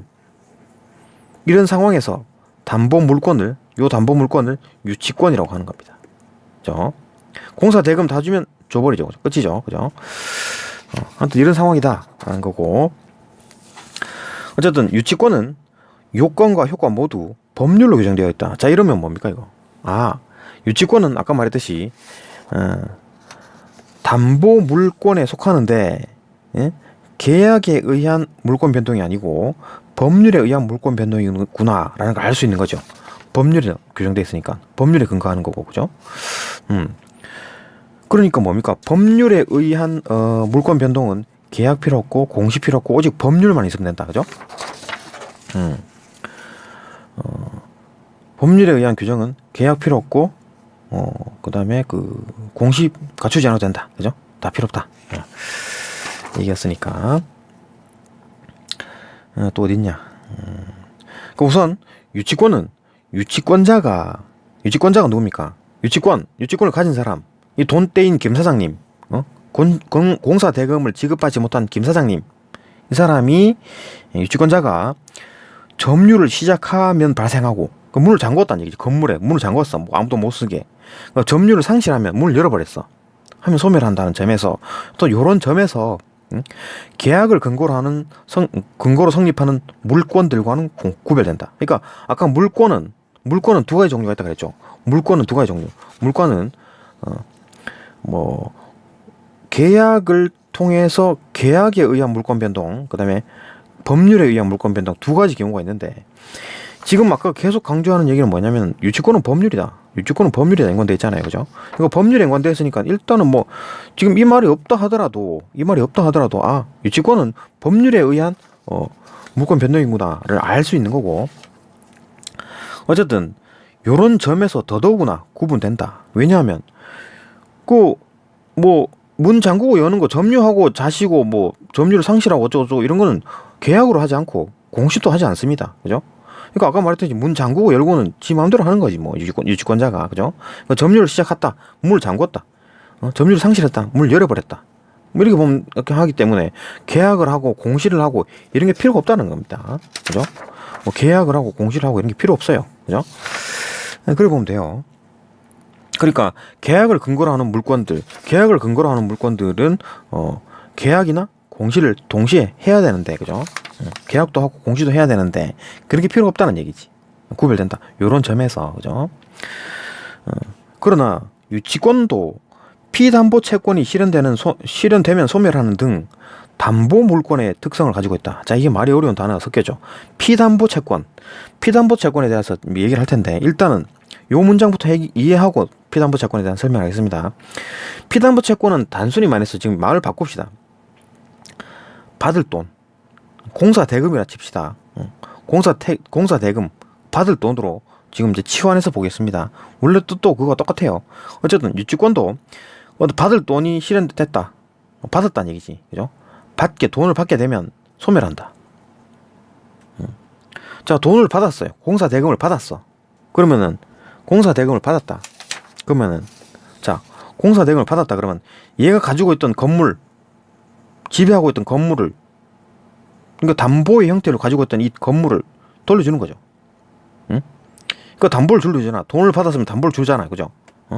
이런 형태니까 담보의 물권의 특성을 갖고 있구나, 그죠? 담보 물권의 특성을 갖고 있구나. 그죠?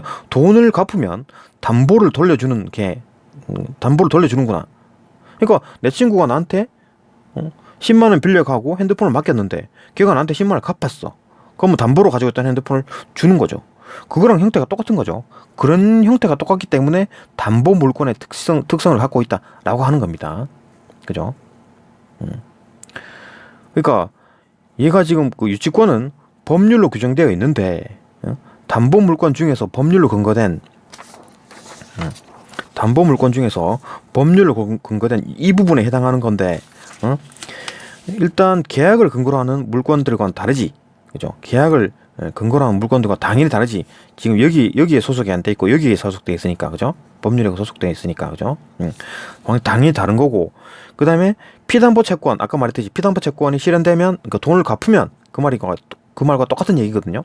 돈을 갚으면 자동적으로 소멸한다. 돈을 갚으면 자동적으로 소멸한다. 채무자가 채무액 전액을 갚으면 자동으로 소멸. 자동으로 소멸. 이게 이제 담보 물권이 갖는 어떤 법률에 의한 물권 변동의 어떤 성질이잖아요, 그죠? 돈을 갚았어. 돈을 갚으면 소멸한다. 담보 물권의 특성을 갖고 있는다. 이게 어떤 성질? 담보 물권의 특성 중에서 어떤 성질? 첫 번째, 법률에 의한 물권 변동의 성질을 갖고 있는 거지, 그죠? 이거 무슨 뭐 계약을 체결하고 뭐 공시하고 이런 거 없습니다. 돈 갚으면 끝이야, 그죠? 그럼 이제 담보를 돌려주고, 그러니까 담보 물권의 형태랑 똑같다, 그 얘기를 하는 겁니다, 그죠? 그 다음에 피담보 채권이 실현된다라는 말을 한번 봅시다. 피담보 채권이라는 개념을 인터넷에 찾아봤는데 이거 많이 헷갈려 하더라고요. 보니까 많이 찾아보대요, 사람들이 보니까. 일단 피담보 채권이 뭐냐, 아까 지금 우리가 그냥 대강 하기를, 일단 돈 갚는 거라고 했잖아요, 그죠? 갚을 돈, 그러니까 뭐 대출금이라고 본 거지. 대출금. 그러니까 뜻은 이겁니다.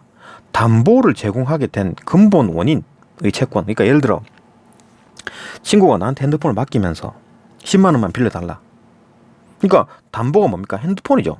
핸드폰을 나한테 제공하게 된 이유가 뭡니까? 10만 원 받으려고. 돈 10만 원에 대한 얘기지, 돈 10만 원. 피담보 채권은 그 돈 10만 원에 대한 얘기, 돈 10만 원에 대한 얘기입니다. 그죠? 그러니까 돈을 빌리는 경우 내 친구가 나한테 10만 원을 빌려가잖아요. 그때 그 대출금, 빌려간 돈 10만 원. 그걸 말하는 거지. 피담보 채권은 10만 원에 대한 얘기다. 그죠? 나한테 빌려가는 돈에 대한 얘기다라는 거. 이제 그렇게 이해하고 넘어갔잖아요, 그죠? 그렇게 이해하고 요 문장을 해석했는데, 상황을 봅시다. 왜 피담보 채권이라는 이상한 말을 썼을까? 그러면 담보 채권은 또 뭐냐? 이걸 볼 텐데, 요 그림으로 해결됩니다. 봅시다. 일단 이거 나입니다. 나 A고, 그 다음에 이게 친구입니다. 얘가 나한테 핸드폰을 맡기고 10만 원을 빌려갔어. 이 부분은 이제 그 어제 빌려갔고, 지금 이제 현재입니다. 이제 갚는 거예요. 얘가 갚는 장면이에요. 내가 지금 얘 핸드폰을 가지고 있죠. 얘가 10만 원을 들고 있어. 10만 원을 내가 갚았어. 그러면 내 담보로 갖고 있던 핸드폰을 얘한테 주는 거죠. 그러니까 이때 돌려주는 이 담보를 뭐라 부르냐면 담보 채권이라고 부릅니다. 담보 채권. 이 돌려줘야 될 이 담보를 담보 채권이라 부르고, 이 반대 개념 피담보 채권이라 그래가지고, 얘가 돈을 10만 원을 갚았잖아요, 그죠? 갚잖아. 이 갚는 돈을 피담보 채권이라 부릅니다. 돈에 해당하는 거. 이게 왜 그럼 담보 채권, 이게 또 뭐냐? 채권, 피담보 채권 이름이 왜 붙었냐? 잘 봅시다. 금전 채권이란 말이 있었죠.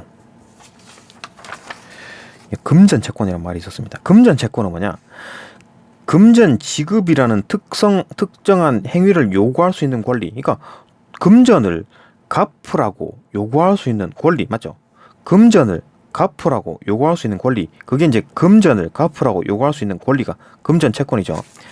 금전을 갚으라고 요구할 수 있는 권리. 금전 채권. 그러면 담보를 갚으라고 요구할 수 있는 권리. 담보 채권이죠. 그러니까 이 담보를 말하는 거죠. 이 담보. 이 담보 돌려달라고 말할 수 있는 권리는 얘가 가지고 있는 거지. 왜? 10만 원 줬잖아. 야, 핸드폰 돌려줘. 나 안 줄 거야. 이렇게 하지 않죠. 여기 10만 원, 뭐 20만 원 내놔. 이렇게 그런 건 깡패고, 그죠? 그러니까 여기에서 10만 원을 그러니까 내가 10만 원을 가지고 있는 거고, 핸드폰을 가지고 있는 거고, 얘가 10만 원을 가져와서 갚았기 때문에 나는 핸드폰을 돌려주는 거죠. 그죠? 이게 이제 담보고, 이 담보를 돌려받을 수 있는 권리, 응? 담보를 갚으라고 요구할 수 있는 권리, 담보채권, 금전을 갚으라고 요구할 수 있는 권리, 금전채권, 그죠? 그렇기 때문에 요거에 대한 반대급부가 피담보채권인 거죠. 응? 요거의 반대급부가 피담보채권입니다.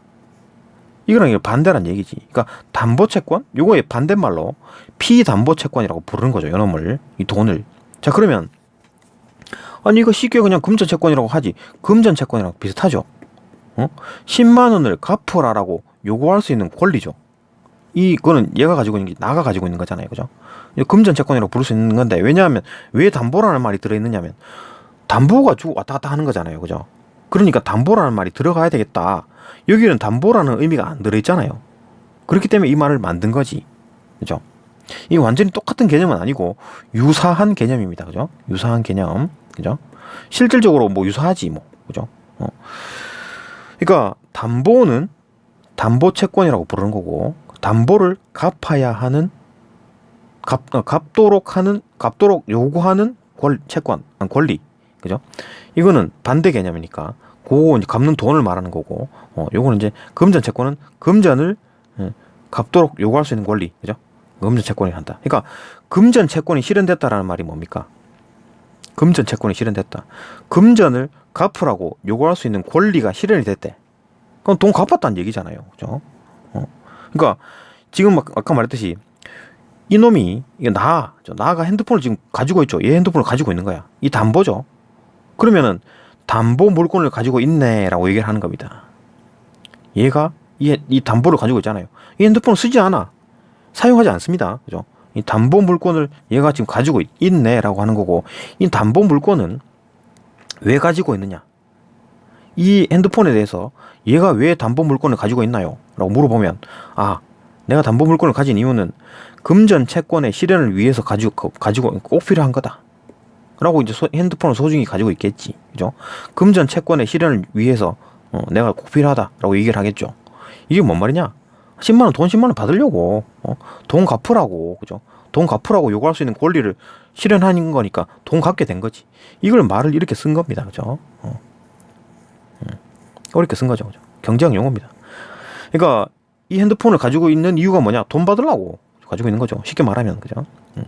하여튼 이 채권의 의미는 뭐 행동을 이용할 수 있는 권리라는 말인 거고.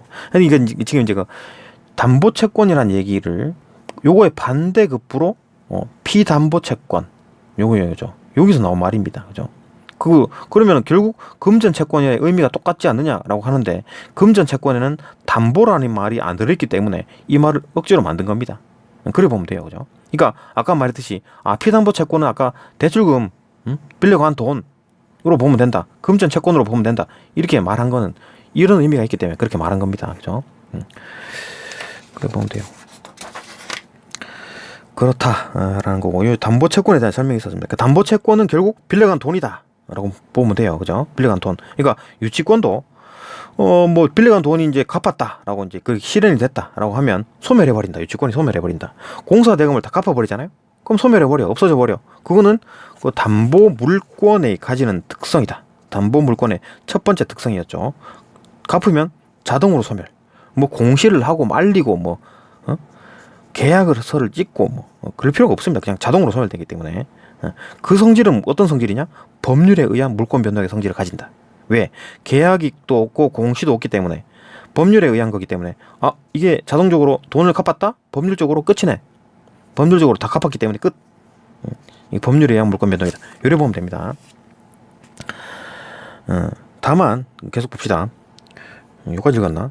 다만 계약에 의해 성립하는 다른 담보물권. 자, 여기서도 아까 말했듯이 중요한 의미가 담겨있죠. 그러니까 아까 생각하기에 담보물권은 법률에 의한 것만 있지 않나요? 이 부분을 잘못 읽어가지고 그렇게 생각할 수 있는데 아니죠. 담보물권은 두 가지 특징을 다 가집니다. 두 가지 성격을 다 가지는 거예요. 법률에 의한 물권 변동의 성격을 가지기도 하고 계약에 의한 물권 변동의 성질을 가지기도 합니다. 그런데 이런 특징을 가질 때 그때 법률에 의한 물권 변동의 성질을 갖고 있네라고 하는 거죠. 그죠? 요 특별한 이 상황, 이 조건일 때 그때 말하는 겁니다. 그럼 다른 조건일 때는 계약에 의한 물권의 변동이 성격을 가지고 가질 때가 있을 수 있겠죠. 그죠? 봅시다. 다만 계약에 의해서 성립하는 다른 담보물권, 이거는 이제 계약에 의한 물권 변동이 일어난 어떤 담보물권이겠죠. 그와는 달리 담보물을 대체하는 이익에 대해서, 담보물을 대체하는 이익이다. 담보물을 대체하는 이익이라는 표현이 어디 있었습니까? 여기 있었죠. 화재보험금. 그 물건을 대체하는 이익. 집이 홀랑 탔어. 집이 홀랑 타버렸다고. 그러면 이제 집이 탔기 때문에 뭐 난 담보고 나버리고 뭐 아무것도 없잖아. 그죠? 그러면 어떻게 하냐? 그 화재보험금이 그 사람 그 상대방 한테 그 은행 뭐 계좌에 돈이 꽂히잖아요. 그죠? 이거를 이제 담보로 잡는 거지, 다시. 그죠? 이걸 다시 담보로 잡는 거예요. 그죠? 집 없기 때문에 난 담보가 하나도 없기 때문에 그냥 난 돈 안 갚아도 되겠네. 이렇게 하면 그 사기꾼이죠. 그러니까 그런 걸 방지하기 위해서 화재보험금이 있기 때문에 거기다 화재보험금에다가 담보를 걸어버리는 거지. 그죠? 그래갖고 이제 그 화재보험금이 담보가 된다. 그걸 담보로 잡을 수가 있는 거죠. 그런데 그거 일반적인 담보 물권과 달리 담보물을 대체하는 이익, 아까 말했듯이 그 화재보험금, 담보물이 홀랑 타버려가지고 대체를 해야 되겠다 하는 어떤 화재보험금, 그거에 대해서는 유치권자는 아무런 권리를 가지지 못한다. 이 유치권자가 누굽니까? 사실상 건물을 지배하고 있는 사람이잖아요. 지배하고 있는데 홀랑 불에 탔어. 그럼 뭐 누구 잘못이야? 지배하고 있는 사람 잘못이죠. 그죠? 유치권자가 지금 지배하고 있었는데, 집이 홀랑 불탄 거야. 그러면 유치권자 잘못인 거지. 그 유치권자는 아무 권리 가지 못한다. 그죠? 이래 보는 겁니다.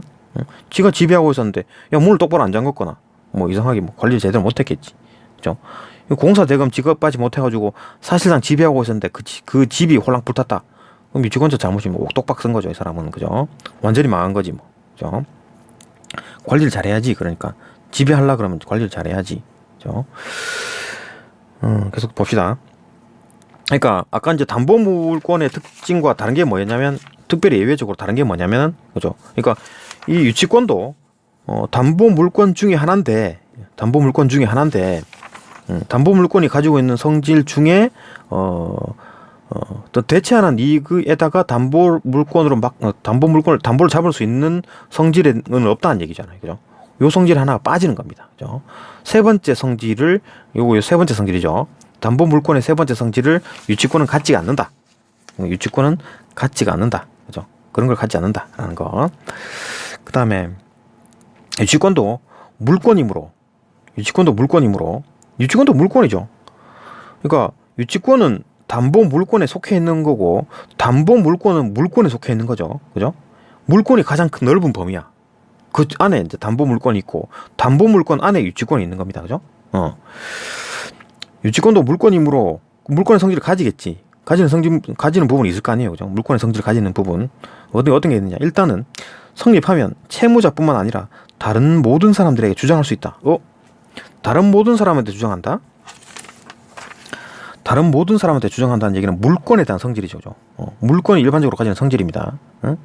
근데 이 물권도 아까 말했듯이 공시를 안 해도 되는, 계약도 필요 없고 뭐 그런 경우도 있었죠. 그죠? 공시도 필요 없는 법률에 의한 물권 변동은 다 필요 없고 법만 있으면 되는 거였는데, 어쨌든 이런 성질도 있고, 일단 물권에 포함되니까 얘는 공시, 다른 사람에게 이제 주장할 수 있는 어떤 권리,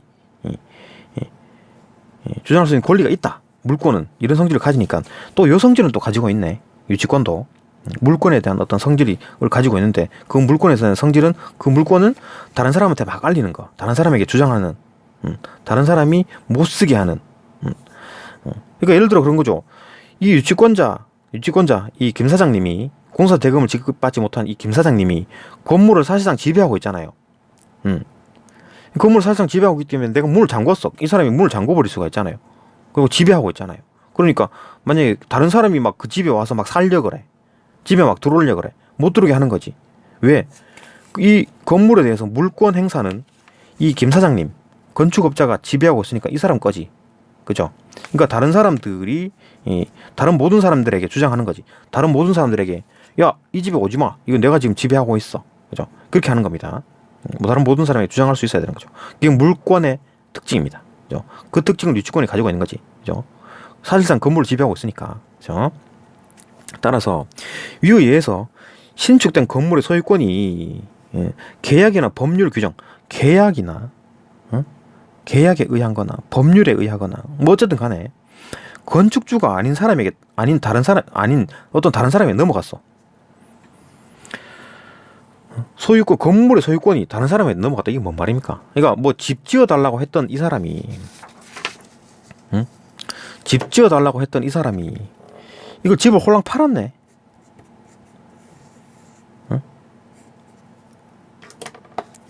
이 사람이 야, 공사 대금도 갚지도 않고 이 팔아버린 거야. 이 사람한테. 사기꾼 놈인가?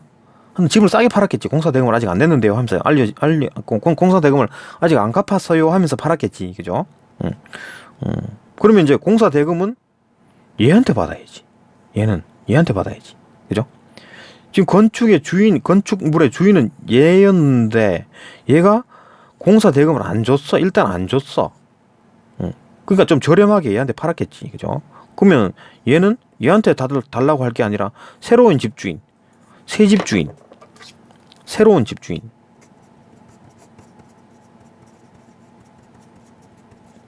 새로운 집주인. 왜 이래? 그죠? 새로운 집주인. 저 새로운 집주인에게 공사 대금 받아야지. 그죠? 얘는 집주인 아니잖아. 얘 팔았잖아. 그죠? 얘가 새로운 집주니까 얘한테 받아야지. 그죠? 그러면 얘한테 돈 받고 얘한테 이제 물건 건물 사용권을 주는 거지. 그죠? 그래 하면 됩니다. 그죠? 여러분 이해되죠? 나중에 넘어갔다. 뭐 경매로 넘기든 뭐 팔든 뭐 지가 알아서 판 거지. 그죠? 그러면 유치권자 누굽니까? 그러니까 돈 떼인 공사 대금 못 받은 이 김 사장, 불쌍한 김 사장은 건물 소유권 양수인. 이게 뭔 말입니까? 건물 소유권을 양수 받았다는 얘기잖아요. 양수 받았다. 건물 소유권을 넘겨 받았다. 그 새로운 집주인이라는 얘기지. 이게 유치권을 행사할 수 있다. 유치권 행사가 뭡니까? 건물을 내가 사실상 지배하고 있는데 공사 대금 주면은 내가 건물 그 사용권 줄게. 이거 하는 겁니다. 그죠? 유치권 행사할 수 있다. 요 말인 거죠. 그죠? 뭐 이 정도 보면 다 이해될 겁니다. 문제 한번 봅시다. 1번. 건물 유치권자가 누굽니까? 유치권자 그 김 사장님, 공사 대금을 못 받은 김 사장님은 유치권이 성립한 건물을 경매로 취득한 매수인. 유치권이 성립한 건물을 경매로 취득했다. 그러니까 뭐 법원 경매를 하든 뭐 어쨌든 뭐 다른 사람한테 넘기든 어쨌든 넘긴 거잖아요. 그죠? 취득한 매수인이니까 이 넘겨받은 이 사람이네. 새 주인을 말하는 거네. 그죠? 그 건물의 새 주인을 말하는 거지.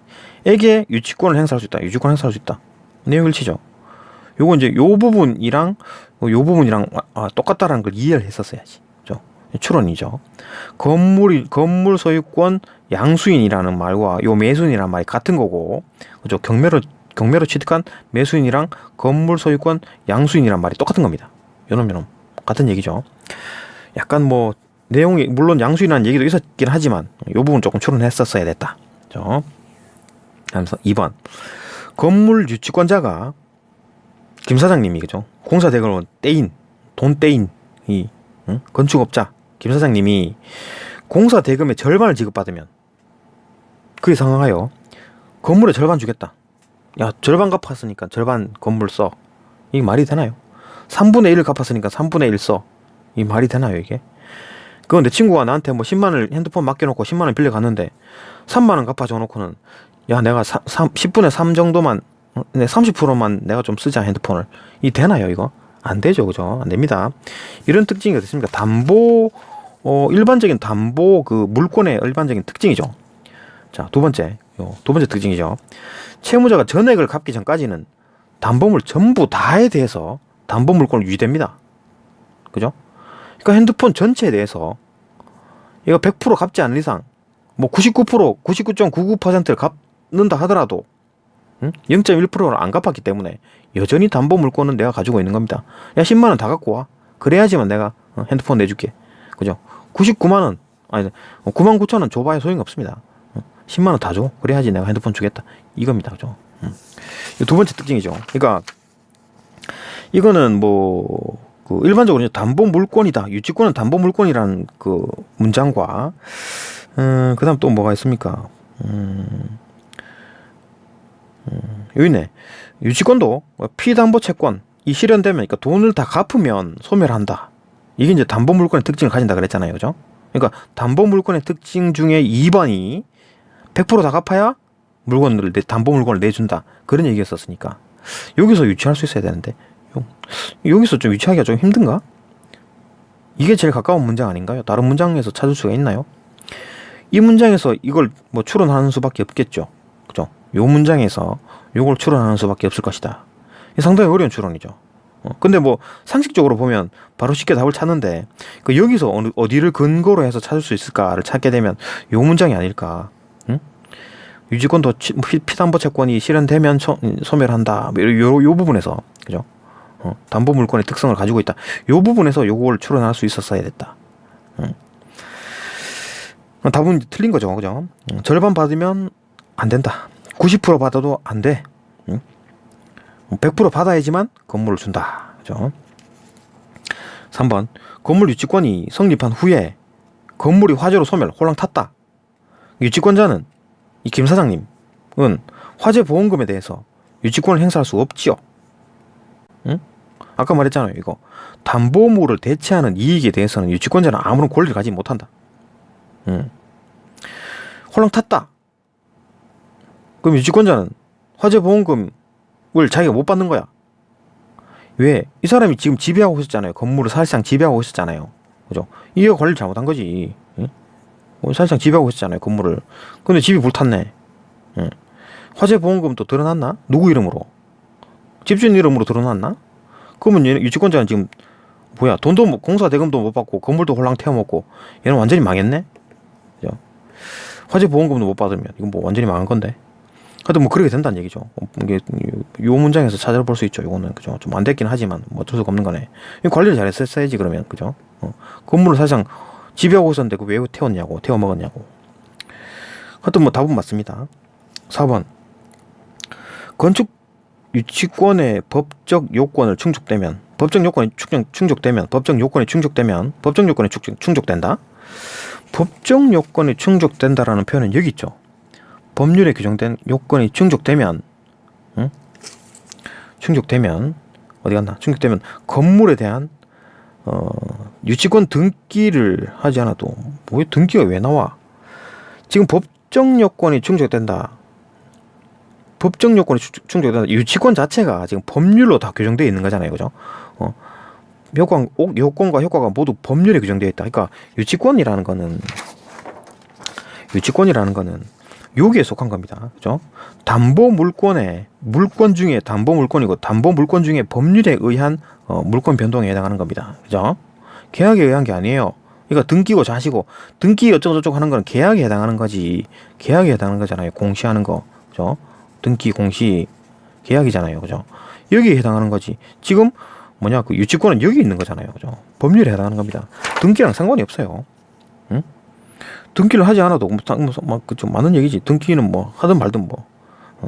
하여튼 법적 요건이 충족되면 등기를 하지 않아도 유치권자는 유치권 행사할 수 있다. 맞죠? 등기를 하든 안 하든 아무 상관이 없습니다. 지금 여기는 유치권자는 유치권을 행사할 수 있다. 유치권이 법적 요건이 충족되면 얘는 오직 법률에 따라 움직입니다. 그죠? 그러니까 무슨 계약이니 등기니 공시니 이런 거 다 필요 없고, 얘는 오직 법대로만 하는 겁니다. 법대로. 법대로. 법 하나만 믿고 있는 거다. 그죠? 등기고 나버리고 다 필요 없습니다. 법적 요건이 충족되면 무조건 유치권 행사를 할 수 있다. 그죠? 5번. 건물 유치권자가 건물에 대한 사실상 지배를 그만두면, 사실상의 지배를 해서 점유를 확보했지요. 그리고 점유를 시작했어. 근데 점유를 상실했어. 소멸한다. 지배를 그만두면 유치권 소멸한다. 그죠? 지배를 그만두면 소멸한다. 점유를 상실하게 되니까 소멸한다. 소멸하는 게 맞는데 유치권을 소멸시킨다는 의사표시를 하지 않았더라도 자, 의사표시에 대한 얘기가 나오는데 지문에서 의사표시 자, 당사자의 의사와 무관하게 권리 변동이 일어난다. 자, 법률에 규정된 요건이 충족되면 이게 뭔 말입니까? 법률에 의한 물권 변동이라는 얘기죠. 어? 법으로 따진다는 얘기잖아요. 그죠? 법으로 따지게 되면 계약이고 나버리고 다 필요 없고 법률에 의한 물권 변동. 지금 뭐냐?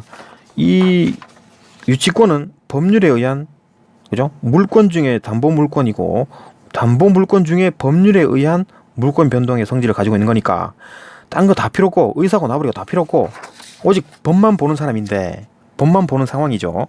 그런 상황이니까 의사랑 무관한 거지. 그죠? 의사랑 무관한 거지. 계약이 다 필요 없는 상황이고 의사랑 무관하다. 그러면은 얘가 뭐 유치권을 소멸시키겠다는 의사를 표시하든 말든 유치권을 소멸 안 시키겠다고 뭐 안 시키겠다고 의사를 표시를 하든 말든 아무 의사는 아무 상관없습니다. 나 이게 좋아 저게 좋아 뭐 이게 나빠 저게 나빠 이런 거 아무 소용 없고 그죠?